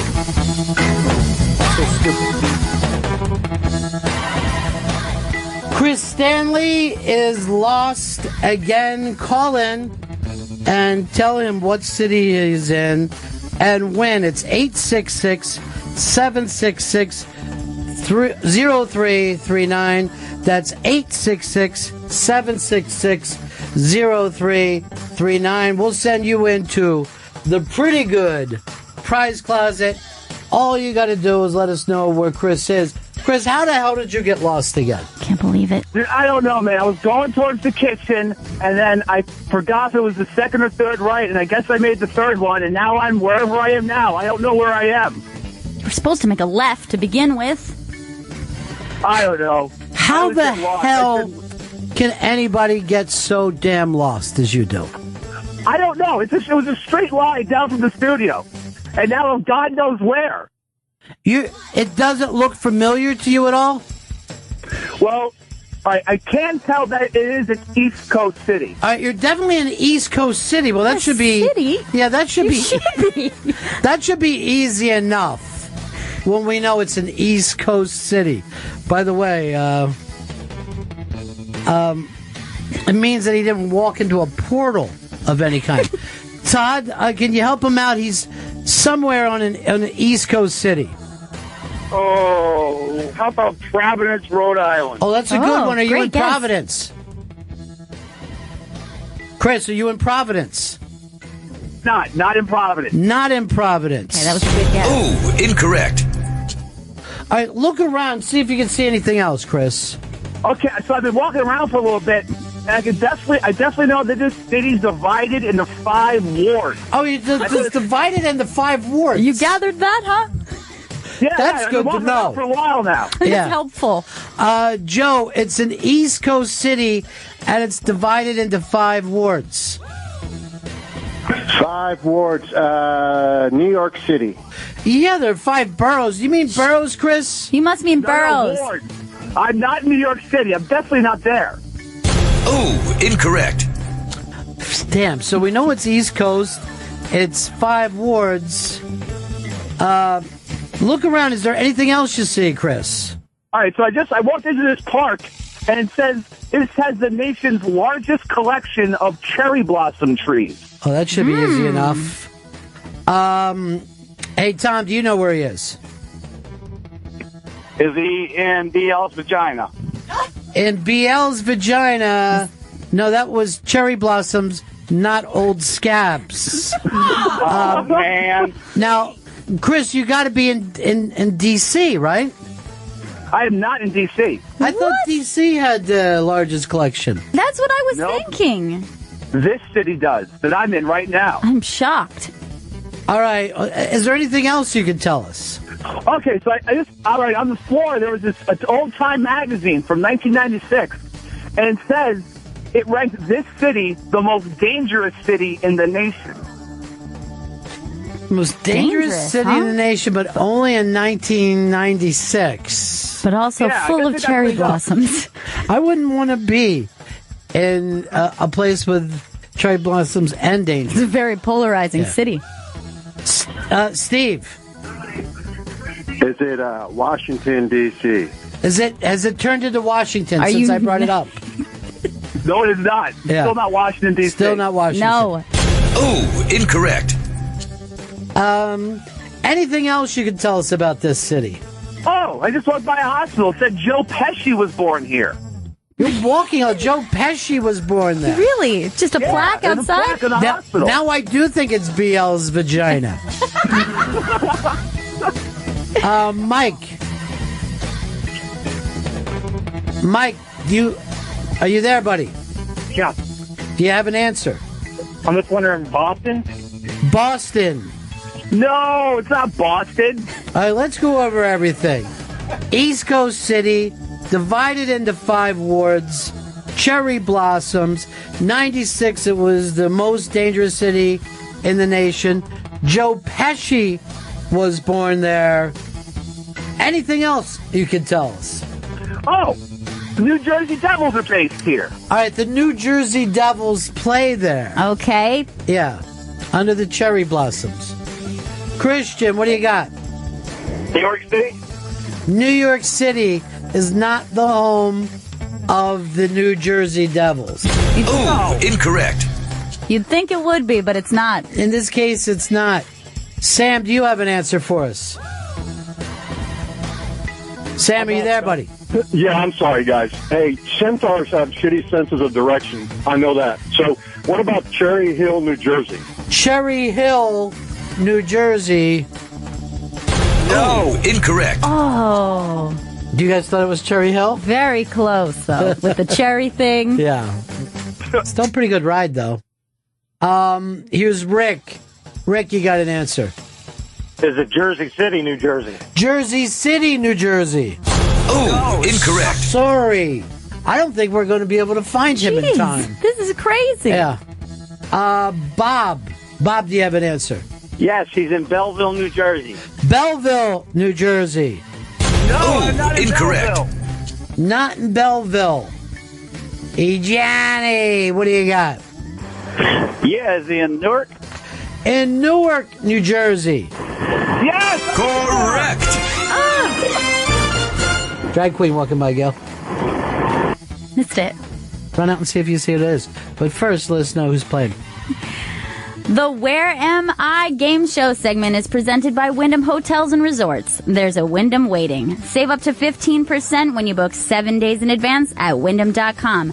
Terms and conditions at Wyndham.com. You're going to run and check on your drag queen? Gail loves drag queens and likes to meet them. When I said drag queen, I thought it was BL walking back around. BL, when did you get rid of your Bruce Jenner cock and go straight Caitlyn?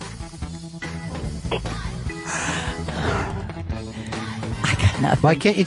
Oh, you got nothing. You can't. What happened? You panic? Are you in a panic right now? I want to know where Chris Stanley is.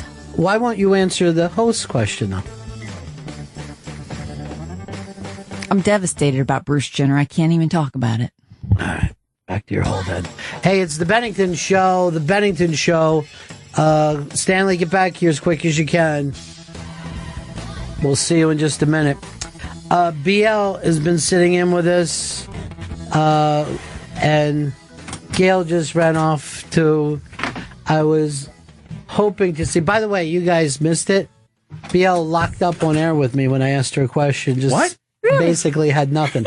After all these days of butting in, what if I could get her on Denny's show? That would be perfect. Oh, yeah. Wasn't a drag queen? I couldn't see. She had just walked out. She was just getting on the elevator once I walked up. I only saw We very need big to hair. know when drag queens come in. Got it. Gail. I'm going to get a drag queen alert started right now. Well, you were told to do it quite some time ago when you saw. Who did you see in here?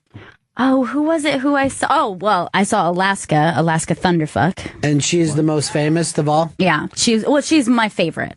Now, how's things going on your contest? It's going very well. My week has been completed. The judgments are in, and I think they have one last week, one more section of stuff to do, and then the final. No, your judgment hasn't been made public yet? No, it has not been made public yet, I don't think. Tell everybody where this is at. This is at notsafeforwork.com, and it is 4 and work with an E. Now, you are one of the judges. Did your picture get up? It is up, yeah. I think it was put up a couple Probably not weeks there ago, anymore. yeah. But I don't know if it's still up there now. But this week they're doing, I think, celebrity impersonations or something. To me, So that's the most important thing. it's essential. Yeah. Who would you do yours on? Ooh, I would do Cher if I was a drag queen. yeah, good. No one ever does that one. By the way, speaking of which, did you see? All right, who's the little girl who wears the kitten ears? Ariana Grande. Kitty cat. Oh yes. Yeah, All right. she was on Jimmy Fallon last night. She did impressions of Celine Dion, Britney Spears, and Christina Aguilera. And this little girl, as much as I make fun of her and hate the pop stars and can't follow her music, she's got pipes. The fucking sounds that come out of this little kid blew me away. I don't know whether it's up. Sometimes we put the late night clips up, but not today. Did they bring up the donut licking? No, I don't think so. I think he let that go. Yeah. It's much like this 9/11 thing. Sure. It happened. What are we going to do? Punish somebody for the rest of their life? You just can't. Move on. He was just a young man. He was a young man with a dream of having everyone pay attention to him. She's just a young I girl don't with a want donut. Please. Enough with the fucking constantly running and trying to grab clips because we're talking. And then when we need one, you're smelling that soap like a crazy woman. It smells so good, though. Let me see. Nice soap. She didn't make it. She fucking took it out of her room. It's stolen. All that means is you're not using your soap. It just means that you're powdering instead of soaping up again. Listen here, Benny. My crotch smells better than any of those trees you people were just talking about, okay? I have got some orange blossom tree woos. It's shaped like the Boise Joey, State Field. Come in here. You're going to smell this old fucking crab trap of hers. Okay. No. Benny, no. Yeah. Bad dog. You don't ask. Probably looks like the surface of the moon. It's beautiful. It's the most beautiful golden palace you've ever laid eyes on. Is that right? Yes. Because I remember when it fell out once.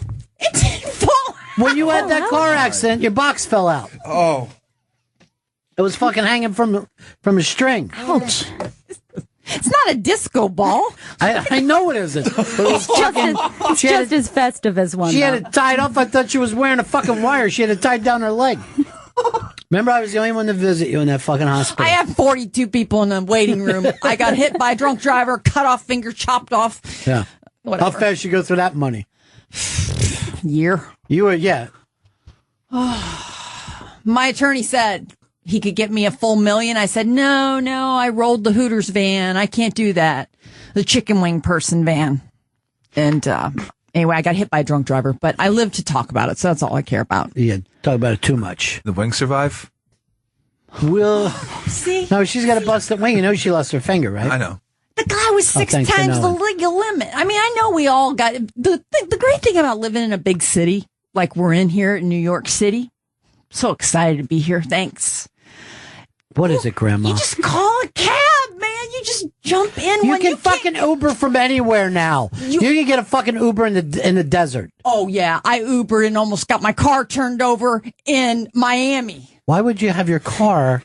Because were you an Uber driver? Because the unions and all that. They're going crazy. You can't. The yellow I forgot cabs. you used to be a fucking limo driver at one time too. Yes, That's how you ended up blowing Joe Walsh. I didn't blow him. You jerked him off in your face. No. He sat up. It was before 93, before they went on Hell Freezes Over tour. The Eagles threw him into rehab because he was such a disaster. He was in my car. I couldn't do nothing with him. He was just out of control, allegedly. But I drove him 2 weeks. Why are you saying allegedly? You were the person there. Yes, it's true. No, I drove him around for 2 solid weeks. That was to replace me that time, right? I don't know who they replaced. Well, remember, your he's fucking really boyfriend was my GM, and when me and Ronnie went out, he tried to put Joe Walsh on the air for a couple of weeks, and then Joe was like, I'm going to stay in here forever. Well, they weren't allowed to play your best ofs, so instead of something like that, they brought in... They put Joe Walsh in, and this is the thing. Really? He actually did this. I'm thinking of a number. Whoever can guess it can win tickets. Oh, that's good. Holy shit. It was really fucking hilarious. It's crazy. It was just fucking Joe Walsh thinking of numbers. Well, I got blown out by him, too. He broke up with me, so you were gone. I was gone. I was driving limos, so I was so heartbroken because we were broke up. So I drove You broke Joel up his marriage. I did not. You fucked him while he was still married. No, I did not. Yeah, everybody knew it. It's not... This is Biella, I'm not fucking judging you. I don't care who you do anal with. Buddy, I've never done anal. I've never taken anal. He said that's the only way he could come. He said that your fucking vagina was so big. Wow. Is that what he said? Yeah.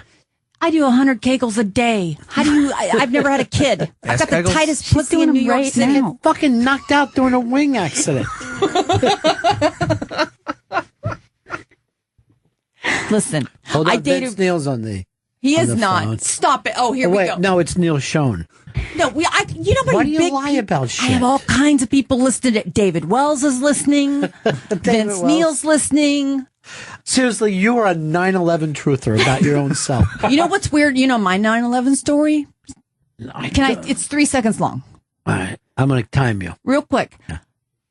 Just mentioned 1,000. Wells. Just mentioned 2 Wells. 1,000. All right, this is a really good story. It was 3 really 1,000. nice.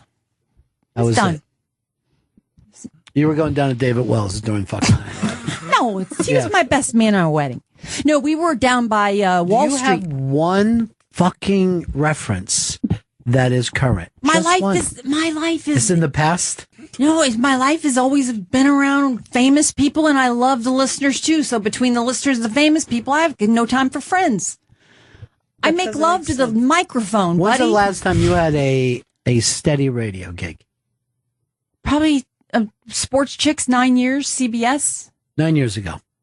It ran 9 years. When was the last time that I had my real show with my own name? Oh my God, why is this a difficult Yeah, it's thing? probably been 10 years. Yeah, you're right. 10 What years. was the year? Oh yeah, because I saw you came up with Lynn, right? And somebody. Lynn Austin, yes. Yeah. And then she went on without you? She's still in the air, right? No, Lynn's not doing. She's got teenage girls now. She's a Playmate July 86, but she's got 3 daughters. Love it. She and I text. We're Yeah. friends. You She still see her? just lost her father last month, and she was really into making sure that I was part of it. And the funeral was beautiful. Because you were married to him? Well, he loved me. He looked like Elvis. God, Yeah. I Costello? I loved him. Elvis Presley. Mhm. Lynn Austin's father looked just like him. But anyway, so yeah, she was really good about making sure I was included, and I cleaned up everything.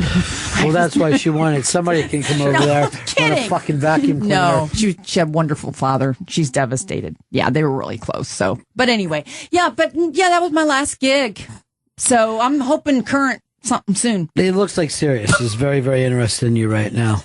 Sirius is just crazy about you. All right, there are people mad about this picture that's up. The Titans of late night.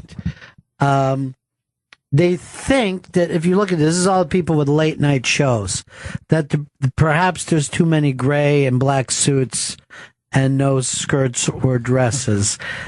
all the guys look like they're 30 to mid 50s, white or light skinned black. But no women at all. So suddenly women's groups, I don't know why they need a picture to finally wake them up. But there are no late night roles for women. Now, there are plenty of, if you want to go on in the afternoon, why the housewives are, making bread or doing laundry.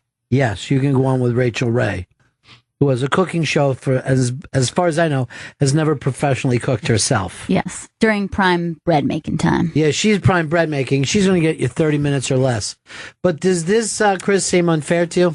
Well, the one woman that was in late night, she stepped out. So I don't think it's unfair. It's just that this is what the landscape looks like right now. And always. Yeah. Right now and always before, pretty much. Yeah. I mean, it looks like a gathering of madmen. Yeah, it does. It looks like a madman look about it. I mean, it's certainly, even like the pose and the style is very unapologetic that it's a boys' club. Well, they're like, most of the guys no. have a man spread going on right there, too. Jimmy Fallon's got that man spread. It actually looks like he's hanging his balls off of a bar stool. There's 17 guys up there. That's how many guys I've slept with. Bullshit. It is. It's how many. In one fucking night. The whole picture looks like everybody I've screwed my whole life. That's what bums me out. But anyway, your thoughts, Two Ron? light-skinned black guys. She goes with the paper bag roll. Yeah. This is how many guys you remember sleeping with.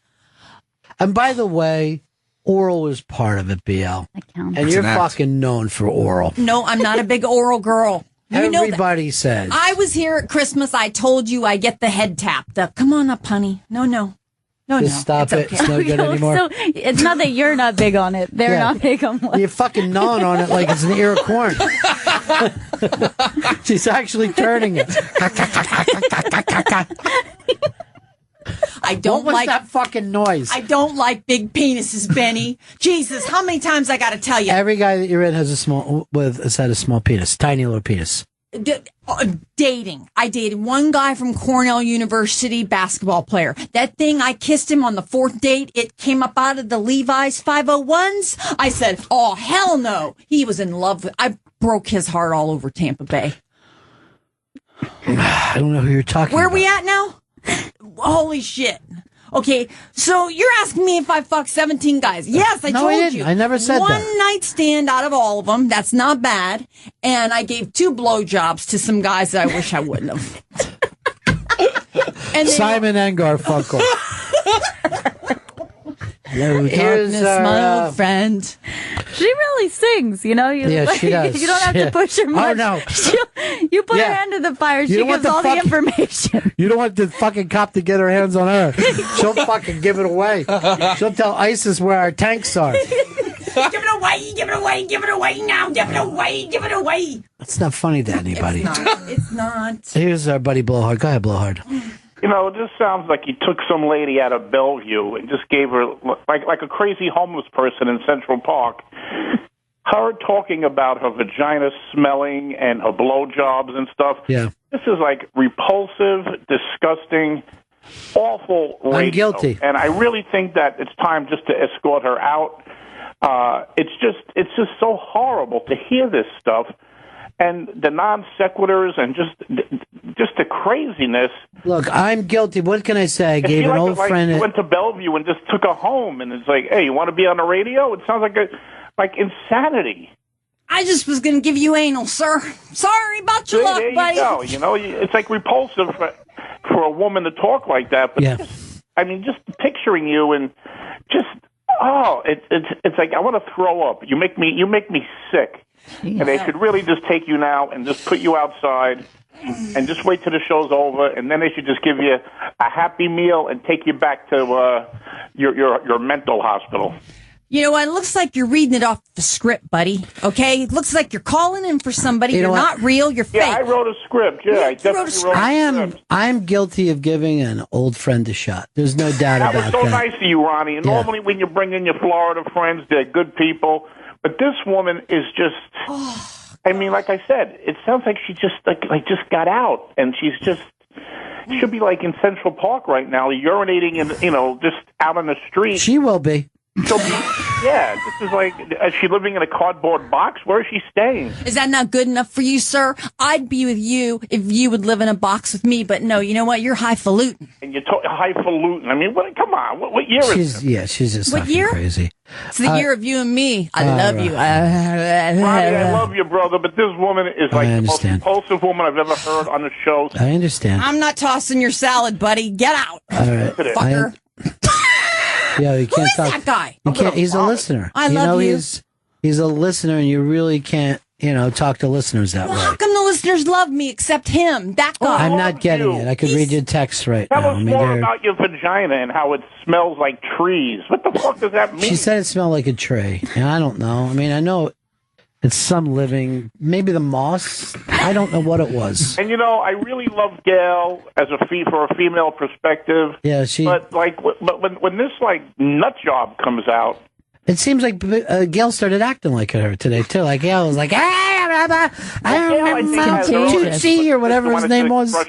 She wanted to crush a kitten one day. I heard her say, and her obsession with drag queens is kind of nutty, but in a good way nutty. Right, I say. I like that. She's a little creative, but this BL. Yeah, she's. Sir, I'm sorry. I love you. Don't be mad, okay, buddy? You guys have a sister? I didn't mean to be nasty, sir. All right. Yeah, exactly. It's too late now. You've already ruined it now. How many people right now are throwing up their lunches and, just sitting at the radio saying, what the hell is going on with this woman and her discussing who she blows and... Yeah, she's blown a lot of guys. Like, if you looked really hot, I mean, it might be something, but, it's not even... It just sounds repulsive. Even back then, BL, even back in the day, you were a +1. Anytime I ever saw you, it was somebody else. That's what the celebrity stuff that you do. I live on my personality, Ron. You know what I'm saying? Mm-mm. There's some girls that can get by on their personality, and all of a sudden they go from a 2 to a 6 or a 4. Right. But you always act like I'm really ugly. I mean, you act like you wouldn't like this guy just talked about. And this is a nice man. I know him. We talked to him this is my 4th visit to Cirrus. Okay? And still nobody wants you here. No, not a damn nobody. You can't get me anybody, which is fine. I love coming up. But this poor man now, he hates me. He thinks I'm a nasty tramp, just like a dirty old whore. Mm-hmm. That's what I feel like. Like a dirty old whore? Remember back when they used to toss your panties in your bag? Mm-mm. Back in the day, Gail, when a man had sex with you in the 60s, he'd throw you out when Janis Joplin would be playing, and he'd say, hey, don't forget your bag and the panties. They put them in a brown paper bag. Seriously, back then. you sound like you're having a fucking stroke. No! There was no such That thing. sounds like a time Yeah. that existed. Yeah. I think I've heard something. It's the 60s, and Joplin's, the Porsche is going to go up Sotheby's. Did you guys see that? Stop with the Porsche. crazy fucking... You think that these things are connecting, but they're not at all. It's just mad talk. Seriously. This guy's a downer. This guy's a real quaalude. That guy was a real live walking quaalude. Even the drugs you bring up haven't been around in 35 years. Give me a Darvocet right now. Joey, you're the new guy. You got to take her out on the town tonight. All right. Don't Yeah. do that to this little. I her a love good my time. I love my Joey. I'm Joey Butterfly. I'm Mary Jo. Why are you I take doing out that? Joey. Why are you doing that? Gail, you getting a little bit afraid, or you don't know where it's going? Just don't know where it's going. No, it I'm doesn't here ever. with you, It though, doesn't ever BL, change. no matter where it goes. But why does she just keep going even for, like, she'll go too far and then she goes even further? There's no way to drag her back I'm in. still curious about what happens with the panties in the bag. Now, why would you bring up a reference that she was making up because she got lost? So if I see you texting during the show, it drives me nuts. What happens over there? Just something for tomorrow. Why do you do that during the show? We got to put you in the other room and Joey in here. Because you seem like you think this is a fucking office when I got a crazy lady running around here all day. Oh God, even the way she laughs, I saw dust come out. It's like there was a fucking explosion in a cave. I can't say woo-see anymore because of blowhard. God, that guy hates my guts. I would turn him around in 3 seconds. No, I don't think so. That guy, that was somebody else. That had to be Spanish Johnny or somebody. Oh my God, the references aren't. Mark in Colorado. Yeah, I love BL. She sounds like a perfect woman to have fun with. Well, you know what? I mean, people are they're writing in, what is she like? If you've ever seen the show Walking Dead, BL could do that show without makeup. And I mean that in a nice way. You look like a TV star. Thanks, buddy. Well, that was nice. I hope you, let that one stick. I got somebody out west. Here's John in Kansas. Hey, Ron. I've never called in before, but I got to say I love BL. I mean, 20 years ago. So keep it up, BL. Thanks, Kansas. Thanks. You just call him by words. Yeah. Like this Cute little is the old nickname you West. made up for him. Yeah. That's old Kansas over there. Back in the 60s, they used to put your panties in a paper bag and say, "Get on your way." While Janis Joplin music played. It's not even making fucking sense. And you were a fucking child in the 60s. Click your heels, You Bill. were playing with a fucking Etch-a-Sketch during that time. You weren't fucking banging Mad Men one after another. Why do you make up shit about yourself? It's a minute ago, you were just saying that you fucking gnaw on a cock like you were a chipmunk. Why would you say stuff about that? Why would you bring that up? You did say that. Yeah. I'm proud of it. I'm sorry, Benny. That's the funniest line you ever had, that I sucked a penis like a corn cob. You just a corn cob. Seriously. If we were on a fucking plane, I'd yell, "Are we getting enough oxygen in here?" This woman is not getting enough oxygen to her brain. You stay at some hotel. I'm down. You're staying at the fucking Waldorf, honey. No, why would you call me out? Because there's 18,000 fucking UN guys staying there right now. Are you even aware that you're here for UN week? I had no idea. You're probably staying in the most dangerous hotel in America right now. Yeah, no kidding. That's why the rates were so low and they took my points. By the way, there's guys in there that could fucking rape you and get away with it because they have diplomatic immunity.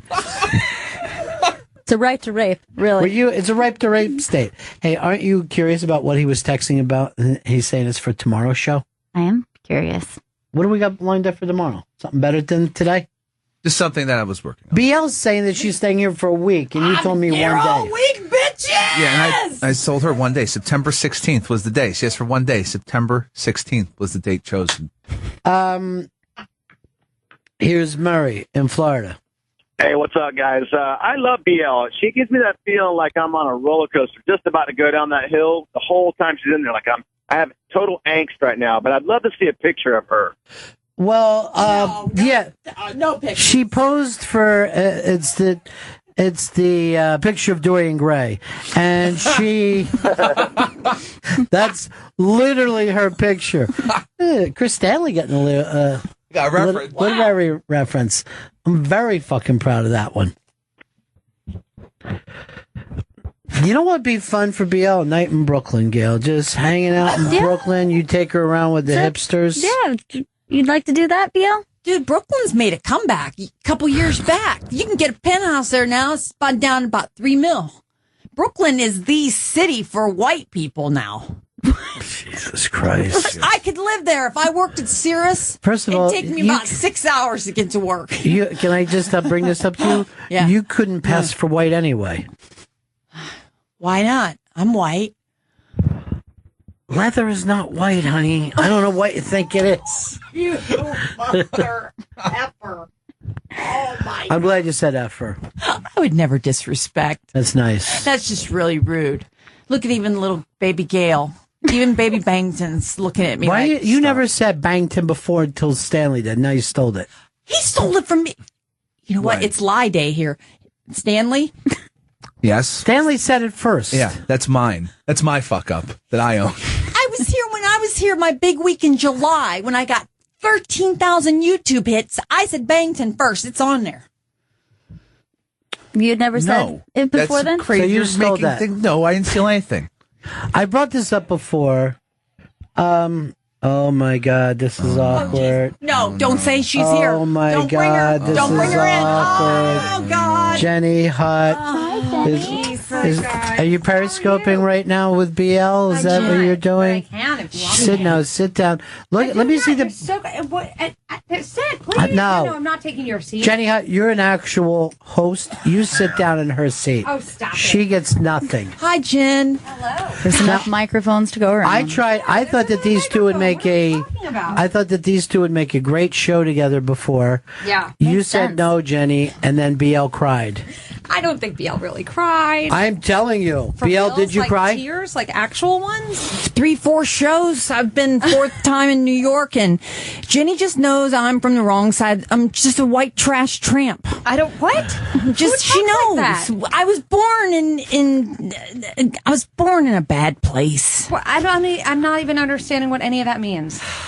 Well, why didn't you want her on your show? Why didn't you want? I was happy to have her on my show. I don't have a co-host. I have my show is Perfect. just Jenny. Yes, just So, Jenny though. there you Sounds like I thought that's the other Jenny who says just Jenny. No, my show is just Jenny. What's the other Jenny's name? Jenny McCarthy. Isn't she just Jenny? No. Wasn't she just Jenny on TV or something? No. No. Who am I? Maybe it's Jenny. Oh, Maybe. it's Jenny. It's a little different, I think. Yeah, I saw you periscoping a couple of times. I watched you and your daughter, who didn't want to periscope, were getting makeup somewhere. Who knows? And you're like, hey, this is my daughter. And her daughter's like, stop it. How did Get you? it. Yeah. But wait a minute. Beddington Show still doesn't follow me, by the way, on Twitter, which honestly, Chris Stanley, I'm What? so over you about this. It's very upsetting. It will get fixed today. Yeah, that's what you're saying. Come Then it on, doesn't. It's Chris. like waiting for Guffman. It hurts my feelings. It breaks my heart. BL is standing in the corner now. She won't even go near the other mic. Be on the mic. There's Why? another mic for you. There's a microphone right here. What? I don't understand what the issue is. Now, BL, all you were asking one time, be honest about this. Yes. Did Jenny make you cry?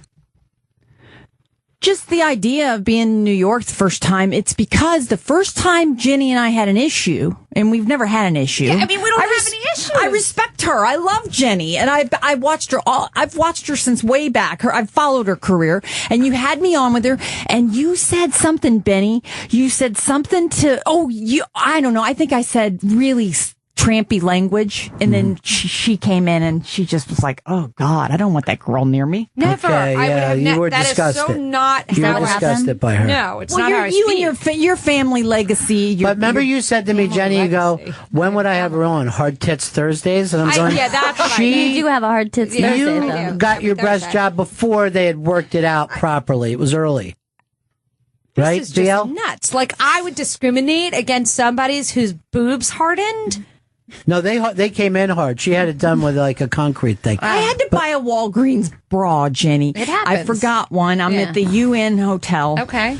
And that's the unhotel. By the way, Victoria's Secret's bras are practically disposable and like. She could never afford. No. She never Wow, could there's plenty of them. The afford. pink line is not expensive. What is not expensive to you? Oh, $30, $20. That's what she eats on in a month. Oh, stop it.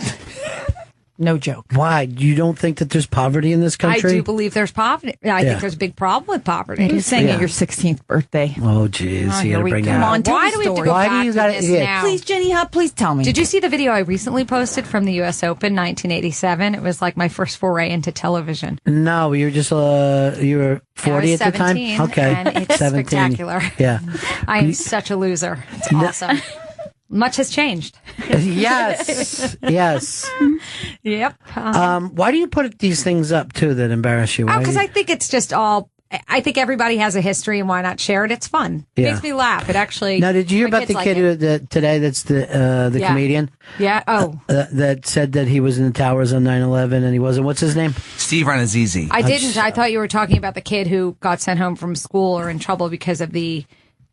He made a clock. that he Yeah, made, and they kid made a clock. he's He's a going to the little White House. Arabic kid, right? Yeah. Mhm. And they just assumed that he made a bomb. And he said, no, it's a clock. And they're like, yeah, but it looks like a bomb. He's like, it's a clock. I made it myself. And they showed a video of the kid talking about it. And you actually do feel so bad for him. And by the way, the only job in the future is engineering. So if there's any little boy that we, but it is too close to 9/11 to let Arabs play with clocks, I But guess. the president invited him to the White House now. He got an invitation Why from does the Zuckerberg and the president. fucking president have to get involved in any popular culture Right. thing? He's involved. Yeah. He's like, come bring your clock to the White Yeah. House, son. He said cock to the White House? It's Clock! fucking terrible. He did not say cock. Oh. It looks like somebody's on the down low. So you don't want BL to co-host with you? It just seems like you guys would be just two peas in a pod. Like a perfect match? Yeah. Like peas and carrots? Yeah. Her best friend is Rosie O'Donnell. She hangs out with the most elite people in the world. The most elite. And she's going to have a white trash hooker as a co-host. You went down on You're a fucking hooker? Joe Walsh. I didn't know you were a hooker. No, I'm I not. thought she just thought she was doing well. Did she not just refer to Samantha. herself as a hooker? Yeah. Okay. First of all, I interviewed that madam years ago, Kristen Davis, not the actress, the madam, and she was quite lovely, and she was, I would argue, Can I like just top say something? dog of hookers. I never see you as confident as you are around white trash. Normally you come is in the here strangest thing I've and ever you're heard in my very whole life. well. She's white trash and you're elite. But normally you come in and you're always like defense. But here you couldn't be more confident than you are today. confident. I mean, I'm a fucking mess. I'm overtired. What's wrong?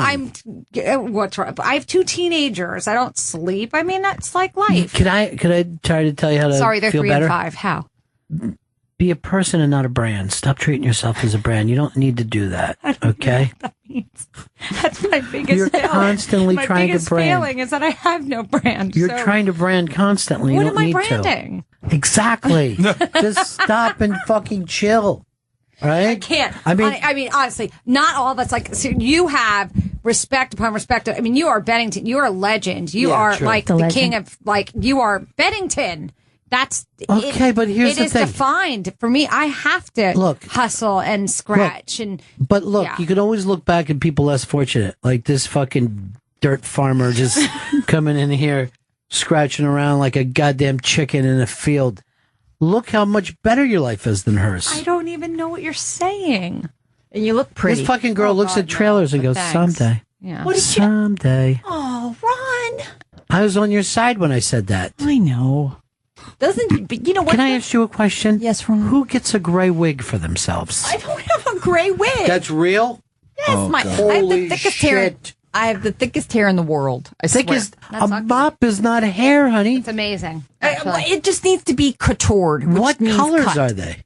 It's just it's a Florida thing. They put 5-6 colors in. They weave. It's called weaving. It's highlighted It's a and weave. balayaged and. My hairdresser he used to do my hair for a pack of cigarettes. He got bit by a snake in his garden. He used to smoke. So I did my hair chicken yellow, and it turned out great. Thanks for pointing it out to the audience, Ron. It was chicken yellow. So, what kind do you get when suddenly getting bit by a snake in the garden? Are you talking Garden of Eden? Just finding out that he was snake bitten, I guess, was probably what did it for me. No, the problem is that his hand went near the eggs, and when you go near a snake's eggs, you better look out, biatches. This is Everglades Radio. Yeah. Is where I met her. She's down there. I was your phone screener 6 years. You got guilt. You felt bad. Bullshit. I took good care of you back in the banged years. my fucking boss. You never were a phone screener. Oh, come on, Ron. You never That was were an not a official phone screener. You were banging the boss while he was married to someone else. That's very awkward. Let's make Jim very who? awkward. I thought you wanted to bring in a truth bomb. Stop texting. You're I was not a checking brand. if Bennington Show followed me on Twitter, and nope, not yet. Well, he's still on the air right Waiting now. for Going Guthman. to. Jesus Uh-huh. Christ, Jenny. Hurts my feelings. What's up next Please for Jenny follow Hutt? her. I'm going to watch the debates tonight after I give my kids some dinner. Were you just making fun of his southern voice? Nope, I'm just saying that's my day. It's not exciting. What are you getting for dinner? I'm not sure yet. What do they have caviar? Maybe. Can't snap you all. That's the snack. Yeah. Eating That whole is a truffles snack. like How they're did apples. you know that? It's so weird, Gail. Oh, by the way, children, I met this white trash fucking Everglade hooker today. How do I even get to very law? interesting. Poor thing. Poor little dear. She had a haircut like some 1968 mod grandma. What are you doing, BL? How do I even get to Long Island? Does Jenny own half of it? They don't let you out there, BL, because you had your nipples removed when you got the fucking concrete moved into your tits. Poor Jenny has to sit through this. This is just horrible. This is actually joyous. This is the way I fucking met BL many, many years ago when I was doing the. I'm gonna like act out a whole scene for you. Okay. So what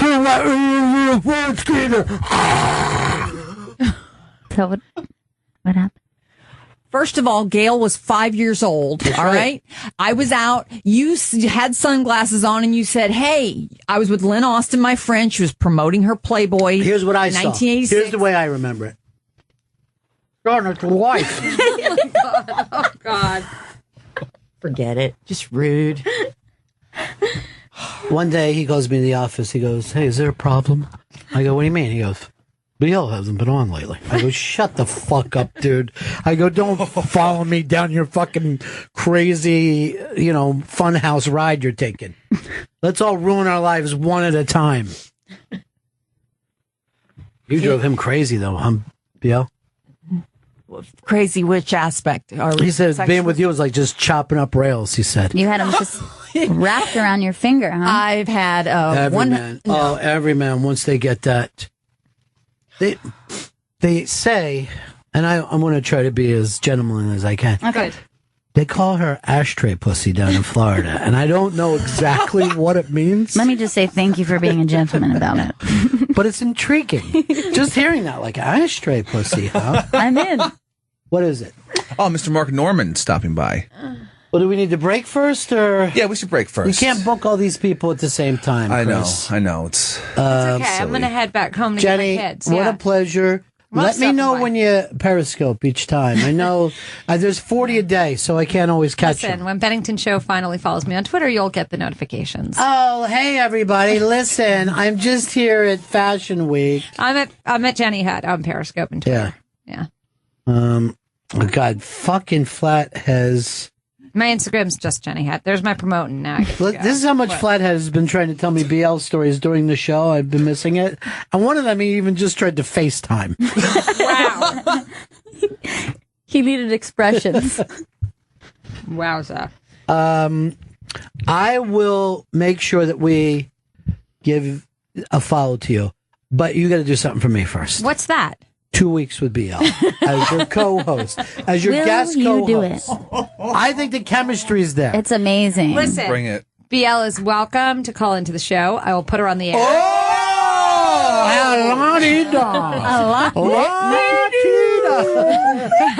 At this point in time, I don't have a co-host.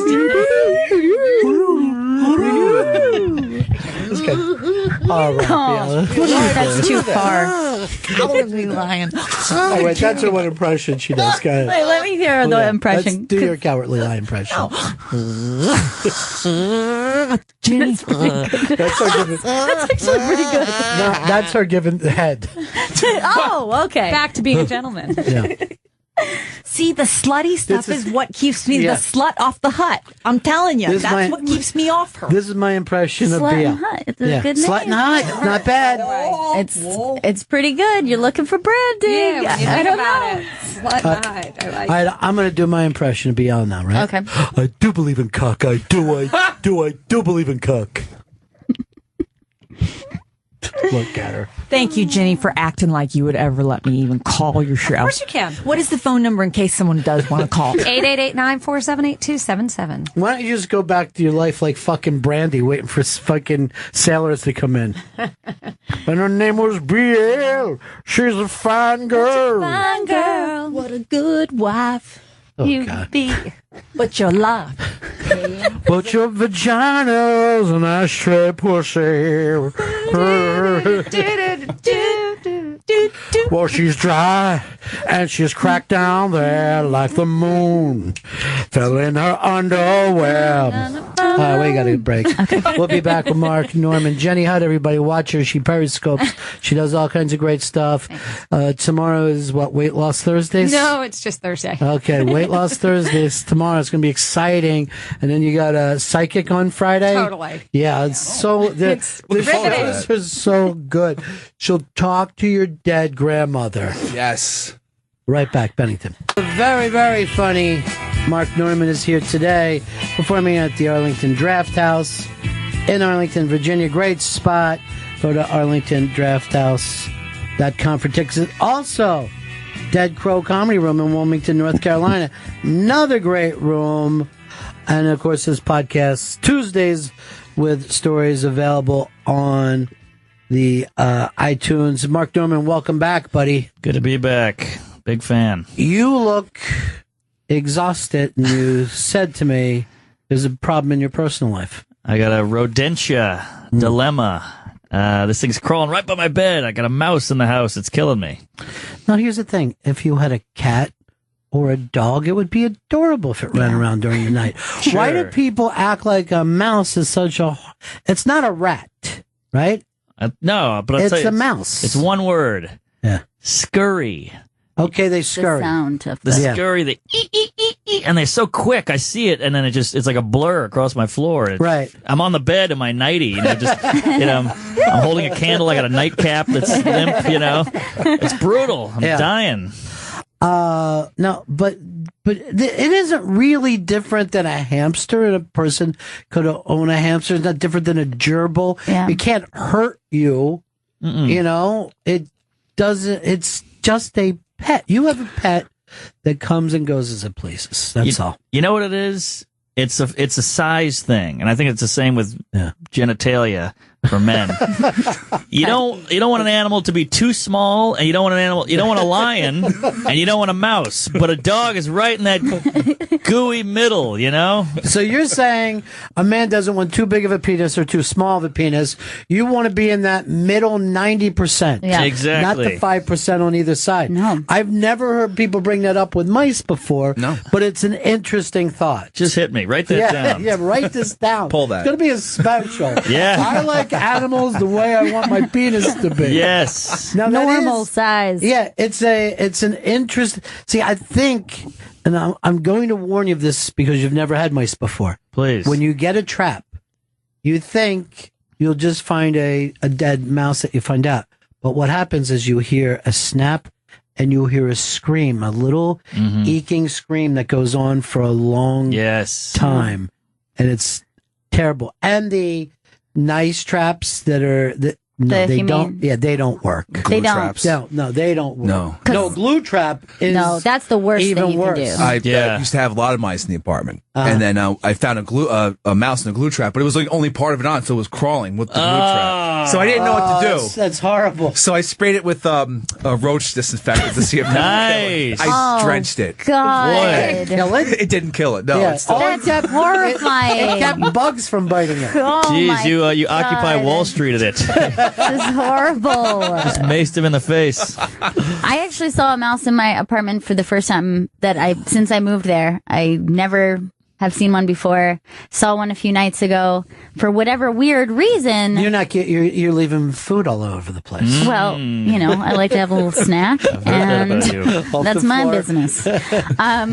But my dog, who has chased mice when she sees them on a walk, if she sees a rodent, if she sees a squirrel, she wants to chase them. She knows that this mouse is there and is not reacting to it. She's friends so with I feel like I just have to let it be. This is a 'Cause that- cat? No, my dog. Oh, your dog, My sorry. dog, I think, has some sort of understanding with this mouse. Right. And so I was thinking of doing the humane trap, but now I think I'm just going to see what happens. Just see what happens. Yeah. I don't know. I mean, she normally chases a mouse, but it Here's ran what I across think. the floor. She picked up her head. She If looked at there's it. Other mice, they might start and dress you in the morning like God, Cinderella. I hope so. Do my hair for me. This is my dream. This is my childhood dream. Cinderella, Cinderella. Really great song. Yeah. You know, when we watch cartoons, we like the mice most of all. There's never true. a Mickey pet. Mouse. We love the mouse. We're always on the mouse's side. We're against the cat. But in real life, we do. Now, it's people in the city get mice, people in the country get mice, people in the suburb get mice. You get mice. Yeah. The mice are here. They're here to They're stay. part of this. Yeah. They don't bother me as much as they bother most people. I'm okay with them. He can't sweat. He can't sleep. I can't. I feel like I'm a crackhead at night. I'm like, I'm having like Nam flashbacks. I can't. I'm sweating. It's brutal. But if you look at the face of a mouse, it's pretty cute. Yeah, it's adorable. It's like a teeny.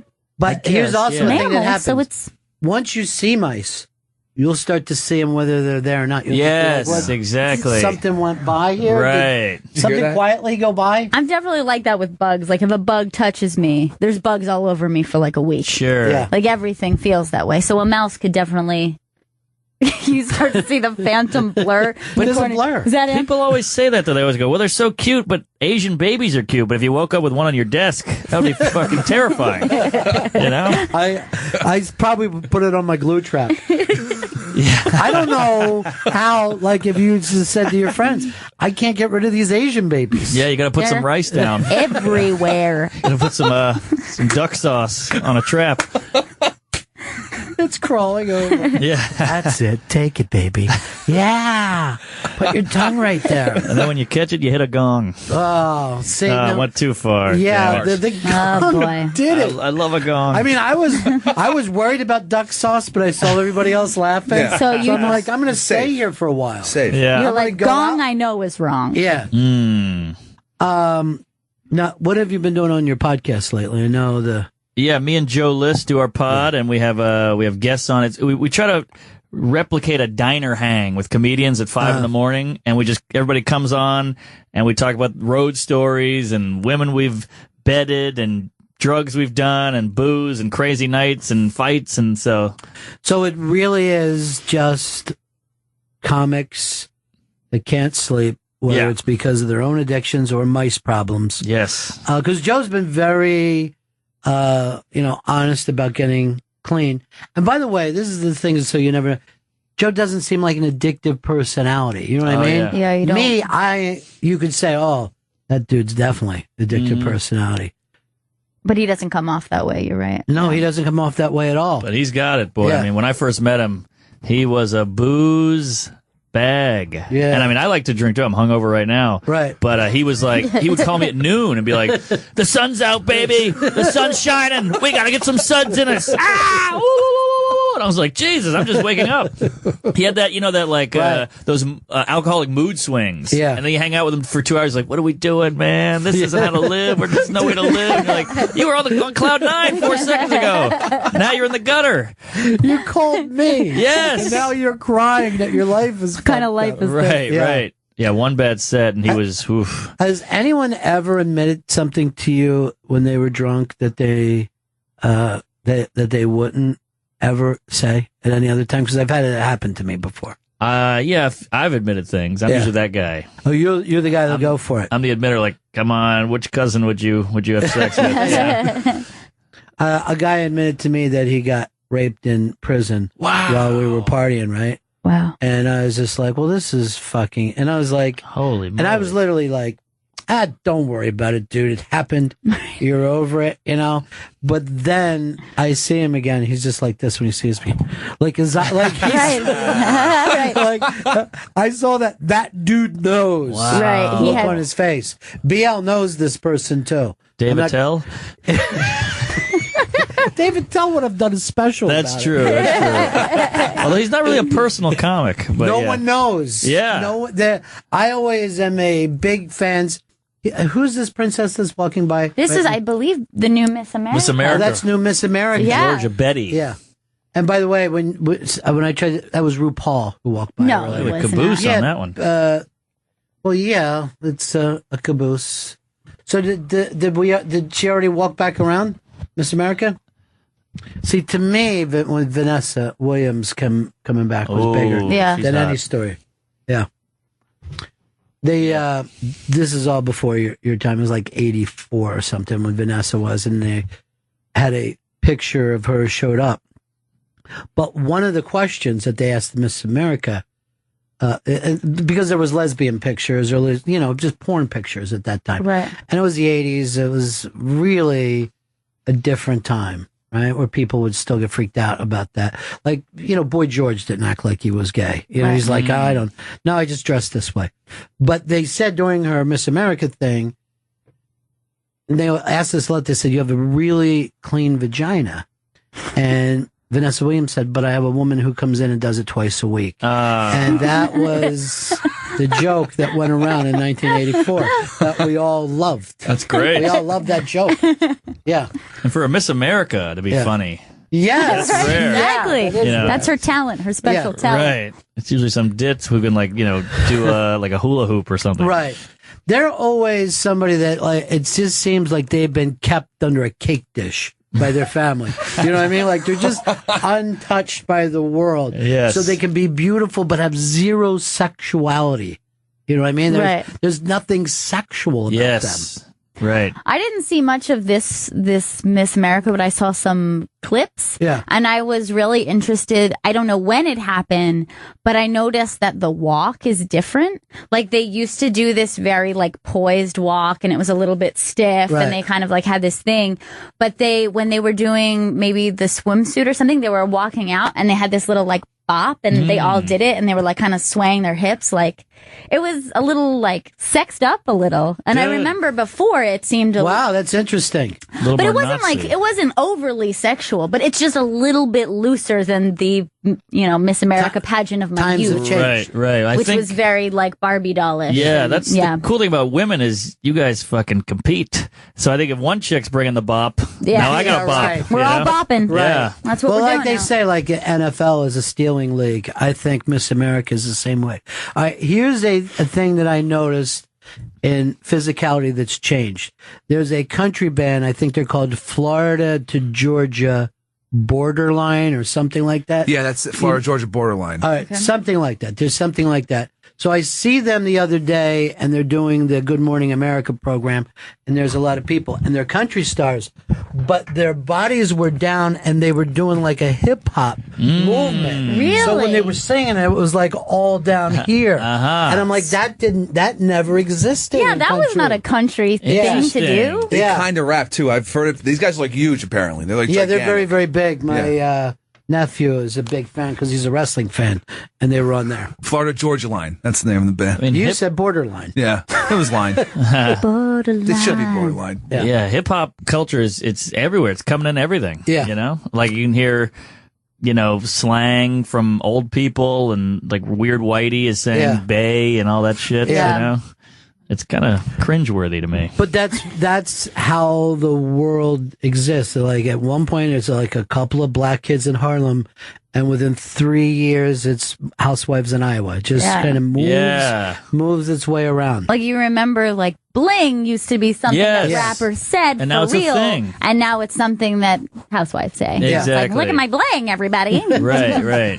Got the bling bling. Yeah. Still kills me. Still hurts. Yeah. Don't like it at all. Well, I grew up in a black neighborhood, which is why I'm so not black. Because I'm I got it. I feel like a lot of the people who talk black or act black weren't around a lot of black people. Mm-hmm. So they have to, I don't know, overcompensate, or it's a novelty. Listen to this cute phrase I learned, But I'm I got enough. I'm good. Got it all. That sounds bad. Yeah. But yeah. What part of the country did you grow up? I grew up in New Orleans, Treme. Well, now that is the new hipster capital. That's where I know. all the kids are going to New Orleans now. Right. And they're souping it up. I mean, New Orleans was run down. It was ugly, not to mention Katrina. And now there's all these cool spots that are getting a little paint job, and now they're selling PBR, and people are walking their dogs and shit. We're years away from everybody saying, "Oh, it's been ruined by corporations," because that's the next move that happens. Yeah, that suddenly you go down there and there's just a Fridays and shit. Yeah. What just happened? Right. Yeah. So you get a very short period to enjoy this scene where it still has some culture left, but something else bringing out. But New Orleans is the perfect way to look at it, because most of the stuff that white people adapted in terms of popular culture, black people did first. Jazz was all black. Now it's a very white thing, as blues was all black. now it's a very white thing. Rock and roll, early R&B was black. We move on. Hip hop will eventually just be white kids. Probably, there won't be black kids doing it at all. That's what just happens. You know, zoot suits, black kids were wearing them, and then white kids start wearing. And it's this weird thing that's been around forever. I think it goes both ways though. Like white people always get the you steal everything accusation, but like when I was a kid, I was a skateboarder. Right. And black kids would be like, look at these fucking, you know, fags or whatever they would call us. And now in New York, I see a lot of black kids skateboarding. It's crazy, right? It goes both ways. It's a huge flip that happened. Huge flip. When I was a kid, it was just white kids. It was like white kids with dyed hair, like bleached hair, and like they were kind chain of like, wallets and like weird haircuts. Exactly. Yeah. And now it's flipped. And now it's very. You see like Kanye with a bow tie, or horn rimmed glasses. That's all white shit. Yeah, I mean, I think we can take credit for Larry Wilmore. I think we can look at Larry Wilmore and go, by the way, though, he was just in here the other day. He's so funny and so cool. And he's a very cool guy. He's a very smooth, confident guy. Very smart. Yeah. And I'm like, oh, man, you should take that to your show, dude. Oh, it just got picked up the second year. That's right. It just got picked up. All right, so here's another thing, too, that I don't remember black people doing that they do now. Motorcycles, when I was younger, was purely white people. Why? That was biker. Yeah, that was biker. Although you don't see black people riding Harleys. That's true. They ride those Japanese rice rockets. And they're always like popping wheelies and doing cool stuff on them. Oh, yeah. Something else I feel like black people got from white people is indoor plumbing. You know, there was a time... Wi-Fi. That's another one. Wi-Fi. What is for a while, only black people were at MySpace. Yeah. But I think they're very big Twitter people now. It's huge. Black people love Twitter. Really? Yeah. Really big, yeah. They like tweet the most or something. They actually like looked at like tweeting, and it's like black people really tweet more than white people. They tweet. It's very funny. World Star comments are the only comments amazing. Oh, that's amazing. I ever read. It's the best section ever. Seriously, I've been wiping tears out of my eyes. Yeah. Fucking great. Sometimes. All right, here's Patrick wants to talk about New Orleans a little bit. All right. Patrick, go ahead. Yeah, so you guys talk about how it's a couple years away from, being all corporate down there. Yeah. But the French Quarter kind of, it was funny, is that they kind of already did that. Like in the 90s when Times Square went all corporate. Yeah. In the French Quarter, they went from, bar, strip joint, bar, live orgy, strip joint. They went to, now strip joints are Scores and all the big names. Right. So that's how they went corporate. They went corporate with the strip clubs. So the bigger money, not local titty bar owners. They have a Scores down there. They have a Hustlers Club down there. But it was funny. It was that, I'm thinking about, Disney went into Times Square. But No, you're right, though. The last time there was a Scores and a Hustler. Yeah. In French Quarter. But the French Quarter is like Times Square. The locals never go there, right? I mean, the locals do live there. Yeah. My parents lived in the Quarter for a while. Yeah. But it's a lot of celebrities now, and it's a lot of like super rich people. And then there's still some locals, still some weirdos, but it's not like it used to be. It's like the East Village, kind of. Right. You know how that changed? But there's still pockets of like, oh, look at that weird guy with the tattoos, But it's kind of slipping away. New Orleans has never had a famous comedy club either, I don't think. Never. They don't work there. It's a booze town. It's a jazz town. Yeah. People want to drink and they don't want to listen. They don't want to think. They just want to check out. It is like, as much as you think you may not like jazz, when you go to New Orleans, you do like jazz. You love it. It's coming out of every bar. It's in the streets. Yeah, and after a while, you're like, man, I'm going to listen to a lot more jazz. Yeah. You know what I mean? That thing, I think his name is a Trombone Shorty. Is that guy? I saw him with on the Dave Grohl thing, and if you would have said, "Oh, are you interested in listening to trombone music?" I'm like, "No." Right. And it was seconds into watching this dude where I'm like, I got to pick up all the Trombone Shorty stuff that there is. Yeah, there's a lot of there's a Soul Rebels. That's another band. It's a brass band, and they look like the instruments look like the band you would see at like a school football game. Right. But they make it so fun and it's so great. It's hilarious and they're funny and they really act it out on stage. They bring the heat. Well, our friends Kathleen and Bride, they go to New Orleans as much as they can, and that's because their public drunkenness is accepted there, Yes. where it's not in other places. It's a ticket. No one will ever say, well, look at him, that's disgraceful. They're Right. just like, look, he's in the spirit of this. He's making it happen. Having you a great night. Only city can drink outside. Open container is not a thing there. What is what was the big story we were talking about with this 9/11 thing? I don't want to see if Steve Renazizi. Do you know this guy and his 9/11 story is blown up for him? Yeah, he's a comic, funny guy. He's on that Yeah. show, The League. Right. And apparently he had a 9/11 story that he escaped. Yeah. And it turned out to be a lie. I don't know how they caught him, though. Did he just confess? I think the New York Times put the story Yeah, out, it was right? the Times who released it all. Yeah. Wow. But like we said, I just hate being part of a dog pile like that and being acting like, oh, someone's career should be over, or he should be shunned. I don't want to ever look like I have like a belt buckle on my hat. You know what I mean? Just one of those people who are always ready to burn a witch. Yes, right. They're looking for it now. Yes, it happens all the time now. It sucks. So you get hired to do the Daily Show. They found a tweet from Trevor Noah from 6 years ago. Right. 6. Let the man have a job. Yeah. 6 years ago, when he said something like, if you ever look at something, there's always a Jewish guy. But I mean, normally, it was the type of thing that anybody would say.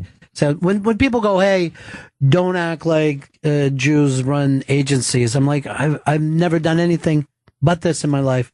And if I had anybody but a Jew, I'd be crazy. In this business. Right, yeah, exactly. I Also, must not be doing well for myself. my thing is, if you're offended by something, that means it's probably true. Right. You know? So, like, go deal with that shit. Yeah. You know, just because I pointed it out, I'm not the bad guy. Right. But if you did say stuff like, oh, the Irish, they kill a lot of elephants and steal their ivory, everybody would just like, Be like, what? No, they don't. What are you talking about? But if you say they're drunk all the time, they start crying when they talk about their moms. Right. And they're like, hey. Why'd you Yeah. say that? Hey. The fuck? And it's like, I'm only saying it because I've seen it. You know, I'm not saying it's trying to be mean. I'm just saying what I saw. I never got that. Yeah, like Colin Quinn has that great joke where he's like, so this Mexican guy, and then somebody goes, hey, hey, hey, and he's like, how dare you say that guy's real race in this true story? Just saying what happened. But that's the thing, people just hear a race now and they jump on you. Yeah. I told a story recently at a show about a friend of mine who's a black guy, and somebody actually yelled out, hey, why does he have to be black? I'm like, well, mostly his fucking parents. You're the one making it a thing. Right. Like, you're just trying to get me in trouble for no reason. You Yeah. don't really give a shit. It's crazy. It's just a fad now. But, it always is funny, too, because I remember hearing, growing up, references to color that didn't, you know what I mean? Like, when somebody would say, there's this funny color guy at work. And you're like, really? That was unnecessary, yeah. It didn't get called into it. Right, But a lot of Was times, not like, integral to the story. and like, when I was younger, people would, like, try to point out that they knew someone who's black who they liked. Yeah. You know what I mean? Oh, I know. That's a big one. And now, is that like even almost like a reverse racism? I mean, now, again, the gay thing has bypassed We Don't Care, but you do want a trans friend, I think, these are the days. That's the very new one. important. Yeah, my It's friend essential. is transitioning right now. Right. Yeah. It's always weird when people are weird around gays still. I met a guy, this was a weird one, because he had a friend who was gay, and he introduced me. He goes, this is my friend Bob. He's gay. Good guy, though. Which I was like, what? That's the weirdest disclaimer ever. Thank you, Grandpa. Yeah. Yeah. But he was his friend. I was like, that's you introduced me. And then I was, I could see if you were like, this guy wears Crocs. Good guy, though. Right. You know? But gay. They're not even known for being bad guys. Yeah, I don't. Here she comes. Here she comes. Miss America. Oh, wow. the She's a beauty. beanpole, huh? Yeah, she's not she's keeping it light. Yeah, I like a little more curve. This is why you'd make a great judge. Yeah. Keep eating, bitch. Where's that ass I'm looking for? Yeah. It's the truth of those Yeah. contests. What's that? Well, that's as simple as it is. Like, Right. they throw in those talent and like No, come that's on. just made up. Yeah, that's like the porn story. Right. Right, exactly. We don't need it. Yeah, I used to host Naughty Nighty contests in Florida, and those I think were pretty up. Everyone knew what they were doing. there. Yeah. Sure. Particularly when we were like, "Let's spray them down, spray them down, everybody." Yeah. Too hard to tell with how dry they are. I'm surprised the feminists haven't ruined, because I'm a feminist too, but I'm Yeah. surprised they haven't ruined the Miss America. That seems right up their alley. Like, this is chauvinist and they're subjecting women, they're objectifying or whatever the hell it is, you know? Well, I think most feminists would probably say if that's what you want to do with yourself. And that show, I Yeah. think, is Go only ahead. watched by women. I That's don't true. think any men That's a good have point. ever said, "I saw the hottest woman." Like Women even, over like Yeah. 50 too. Like Right. it's Yeah, always older women Definitely. who are there like, gotta watch it. But just like Mark's saying, she's a little thin for me. You would think that once we found Miss America, she would be absolutely perfect to all men. Right. That there wouldn't be a man in America. I mean, it's the way we look at let's say, when you saw Shaq, you're like, perfect center. You know what I mean? He's the guy I want in the paint. No one's going, isn't there anyone taller than Shaq? Exactly. I prefer a little more curve in my Yeah. center. Not going to work that way. So she's Miss America now. And apparently, BL, come back over. You said she said something stupid about Tom Brady. No. What's I don't have anything in front of me, but all I know is Miss America's getting a lot. She's just torn everywhere because it was something she was asked a question about the entire Brady suspension. Is that right? The Deflategate that never happened. That's what they said. Exactly. It was a real quick question. Yeah. And she didn't answer it correctly. She didn't even have a clue. She just doesn't watch football, and I felt that was a bit Now, unfair. is she the one who said I'd have to squeeze his ball in order to say it? There was a girl who said that. That's fucking funny, though. But it wasn't. I don't think it was like got a laugh. I think that she said it All right, and kind of let's- do we stumbled have it into here, it. Chris? But I don't know if that's her. I know one of the girls said I'd have to squeeze his ball or something in order to decide. I like the idea of this. Of now, Miss America is to do 5 minutes. We're not saying she's Type for an five. hour. I like that. 5 minutes of original material. Oh, that would be so Has bad. any of them ever done that for the I don't talent think so. portion? Well, I came up. That would be amazing. I said like beauty pageant roast battle, where That's great. It seems to be the hottest thing right now. Yeah. It seems to be the hottest thing. I like that. But I the fact that she would have given a sarcastic answer, that would make her a hero in my book. But look at what in the past, y'all. Look at what happens when they try to be intelligent. Who tried to be intelligent? Miss America, when they try, you feel my pain, don't you? Sure, it's never pretty. Yeah. It's always like world peace is hurting us. We need hunger. If all the countries could just merge together, and I would really feel really great about it, and whatever. Right. And I'm Well, what's looking to wrong with that, pursue Sam? That is nice. a career in Yeah. making sure we make babies like Brad and Angie. Oh, or you're not even making fly on head sense. I babies. mean, you're whatever seriously it's talking called. crazy. You're wearing seriously. You came over here in a Paul Revere and a Raiders shirt, and it looks like It looks like we're on Hullabaloo in 1966. It's Fashion Week in New York City. Well, yeah. I'm staying at the United Nations building, buddy. Wow. Quit bragging. Allegedly. She's not staying there. No one bud. stays there. This is your time, sweetheart. This Oh, is no. my It's time. I'm good to just a see piece you. of white trash from South Florida. Oh, wow. That's all they make down there, isn't it? Not much else. But I do. Their main export. You can just say from Florida. We got it. Yeah. Supplied. We know where you're going. Like when you brought up the mice in your house, I heard her in the corner go like this, "Them's good eating." And I'm like, come on, BL. I have a feeling that this may be a rat situation for this gentleman. No, though. you wouldn't know a rat if you the saw one. rats are like it was a 10 little- times the size. The rats are in the subways and you'll fucking scream. Oh, yeah. You'd move out if you saw a rat in your house. Honestly, I You don't would know move. if a rat could fit in my apartment. That's how small it is. What do you pay for something like that, bud? I live in the West Village, so I'm paying out of the nose here. Is it under $3,000? Well, I have a roommate. You don't mind if I ask, do you? Is this Why? uncomfortable for No, you? it's Why fine. I wouldn't don't- you ask? I'm don't skinny. mind. I'm not Yeah. his type, so it doesn't matter how much you pay in the Not French as village. tight. In the French You're- village. You're too old for his dad, BL. Doesn't matter. I'll take his great grandpa, whatever. All right, God well, bless him if let's he's still here with us. We'll dig him up. Oh, honey. I mean, No, it's seriously, fine. how much? So are you at a BL, comfortable BL, under that's 3 Gs? About 3, yeah. Right at 3. Enough for me to have a twin bed and one suitcase? If you don't mind mice. What are you moving in? I'm confused. I've got a little tail that wags at times. Well, how much do you seriously? right. How much do you charge the haunted apartment? What would it be with Halloween coming up? Yeah, just like you jump out at the fucking kids. I've had too many erections lately. I need your help to get rid of them. Deflate. Right. I'm sorry, I have no ass. They're buying me an ass. Serious Nobody ass is. XM is going to buy me an ass. Nice. Let's give me a Kardashian. This is it's Mark's time. I know. Okay. This is fun. Mark, you married, bud? Are you sure? No. I mean, she's in here. She's fucking. She just. Everything was going great with you. It was going really good. Yeah. Where are you at, Mark? Where can we see you? What do you got coming up? Here, you can do his plugs for That's it. a good idea. That'll be your there you thing. go. Oh, no, I don't have my peepers on. I can't plug. Why can't you say? Well, I'm just... Go get your fucking goggles do right you guys now. mind? Yeah. We'll fill some time. Yeah, okay. There you Yeah, go. we'll just fill for you. Go get your bifocals, Grandma. All right, I've never actually seen someone on bath salts. This is a first. There's a word she didn't understand that you used that was bath. This. Oh, boy. She's more of a hose down kind of gal.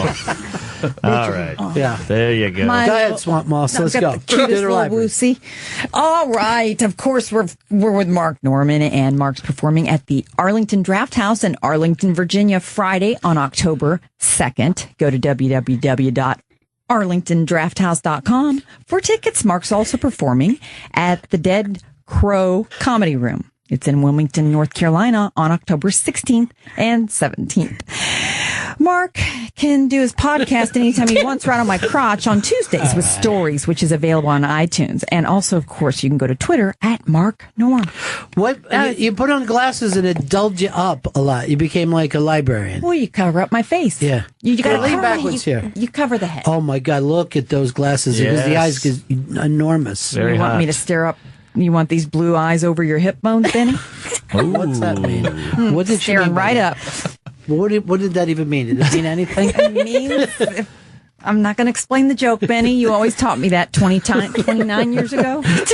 20 times in 29 years. I used to answer his phone You never years did. ago. She used to blow my the general manager Oh, of my nice. station. She was. Ron gave me my start. Yeah. That's how I wound up here with you, Mark Norman. Oh, sweet. We used to basically, there were people that we either would call prize pigs or van whores. They would always show up wherever, back in the rock radio days, that whenever the van would pull up anywhere, there'd be like show business, just the skankiest skanks would come running out, like, oh, look, show business is here. Because it was the radio van. Right. Really impressive. Wow. Did have a logo. Yeah, it had a logo on it. Holy It was shit, like- the bookmobile's here. Drop panties. Yeah. Hurt my feelings. That was BL. But you got to bang a couple celebs I did not. out of it. Who are we No, talking? I answered Joe the Walsh. She phone. fucked Joe Walsh. Whoa, I that's did a not score. sleep Yeah. with Joe Walsh. I You can't should. believe it. What are you crazy? You should run with that. The analog man. I had to babysit him 2 weeks back in '92 before the Eagles put him into rehab. Bullshit. You fucked him when he was writing Funk 49. You go back that far. He asked me to have his baby. Wow. He did. I said no. I was in You love couldn't, and right? I was Big mistake. love sick, but we'll move on from that. But yeah, Benny. By the doesn't way, admit I it. just want to point this out during her plug. She's the last person to use www Oh, right. on the planet. I read Yeah. it the way it's typed. So You think some people are- asswad typed it wrong. You think people are typing it at home? www. You can find her on the AOL chat room.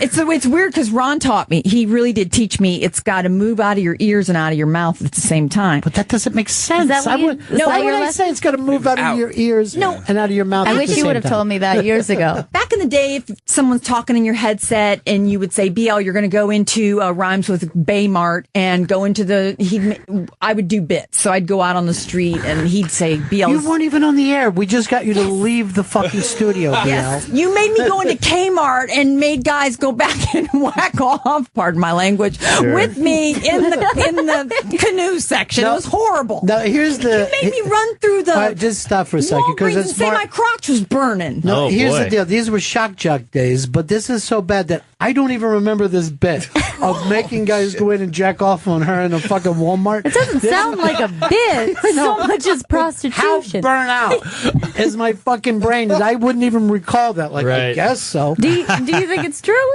this bit? I don't know. There's no way to know anymore. Well, we've got 9/11 Day. It started off all lies with this guy. So you're lying? No, I'm saying it's lie day accidentally. I'm not lying. But why would you bring up that it's a lie? I don't remember the bit. The worst bit you ever made me do, or you didn't make me. I did it on my own. You weren't. I don't remember. You just would you'd say, "I can't take BL in the studio today." Hey, BL. Buccaneers need a new stadium. You're going to go out with a shovel and start digging.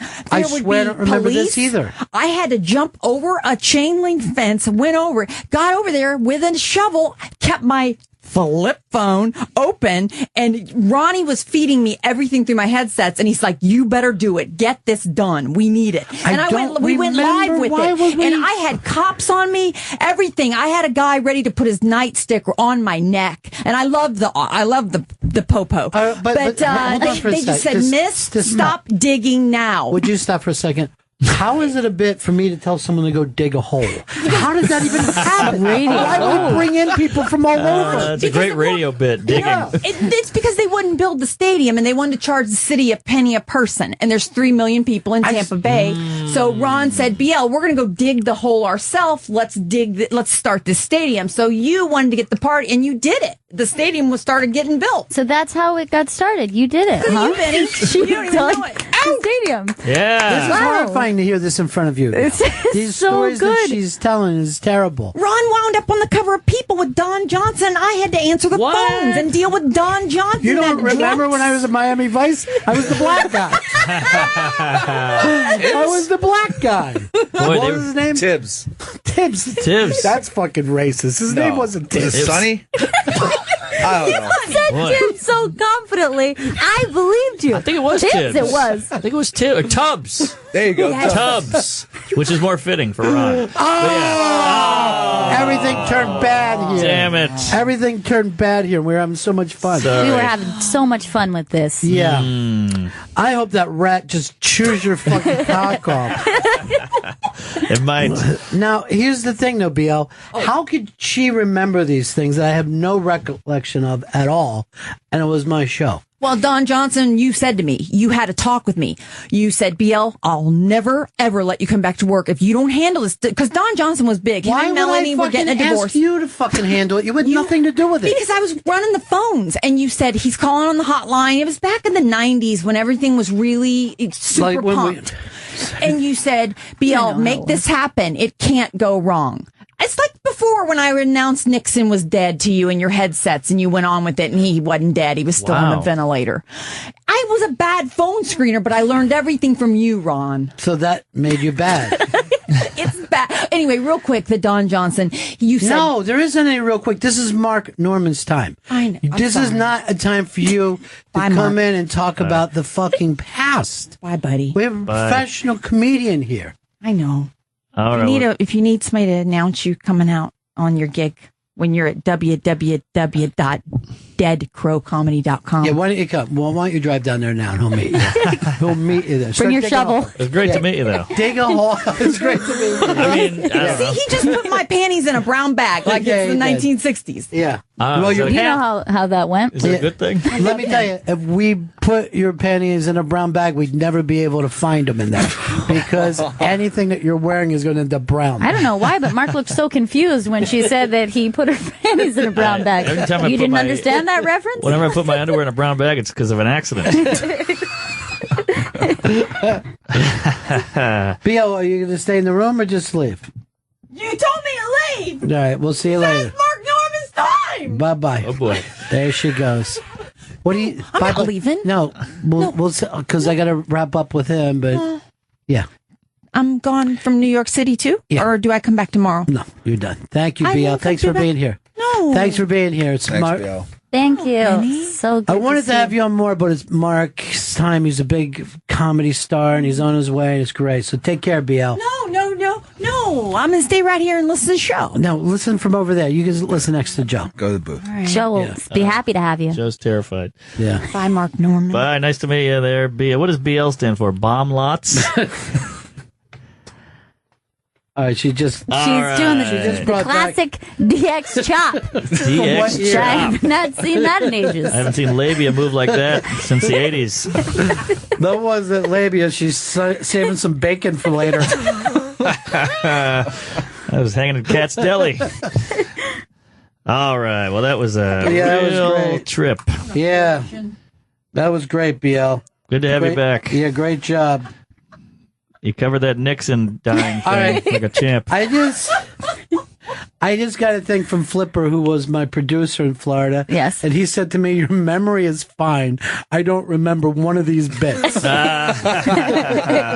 This is from him. He doesn't remember how we would... Norman's time, Benny! But why would I send someone out to get jerked off on in a fucking... What was it? In a Kmart. In a Kmart. And then have her dig a hole and have the city go mad. And actually, that's how the stadium got built, because There of you you. go. So... They went after me. Forget it. It didn't happen then. It didn't happen. Honey, if you're going to give us the finger, have the entire finger. Don't put up that half. Oh, wow. I didn't see that coming. You didn't see that? No. Yeah. That's a new chapter in the BL catalog. All right. Wow, look at that. Yeah. Oh, boy. What happened there? Table saw? It got chopped off in a wreck. It's Mark Norman's time, Mark Norman. That's why you can't fuck around with Joe Walsh. What happened? Gator bite when you went swimming down there in Florida? Is that from building the Buck Stadium? All right, I am going to. I'm going to believe Flip, because why wouldn't he remember? Yeah. I think we should call her Flipper with the hand. Oh Jesus! Well, this got ugly quick. Oh boy! You know, don't say it. Yeah.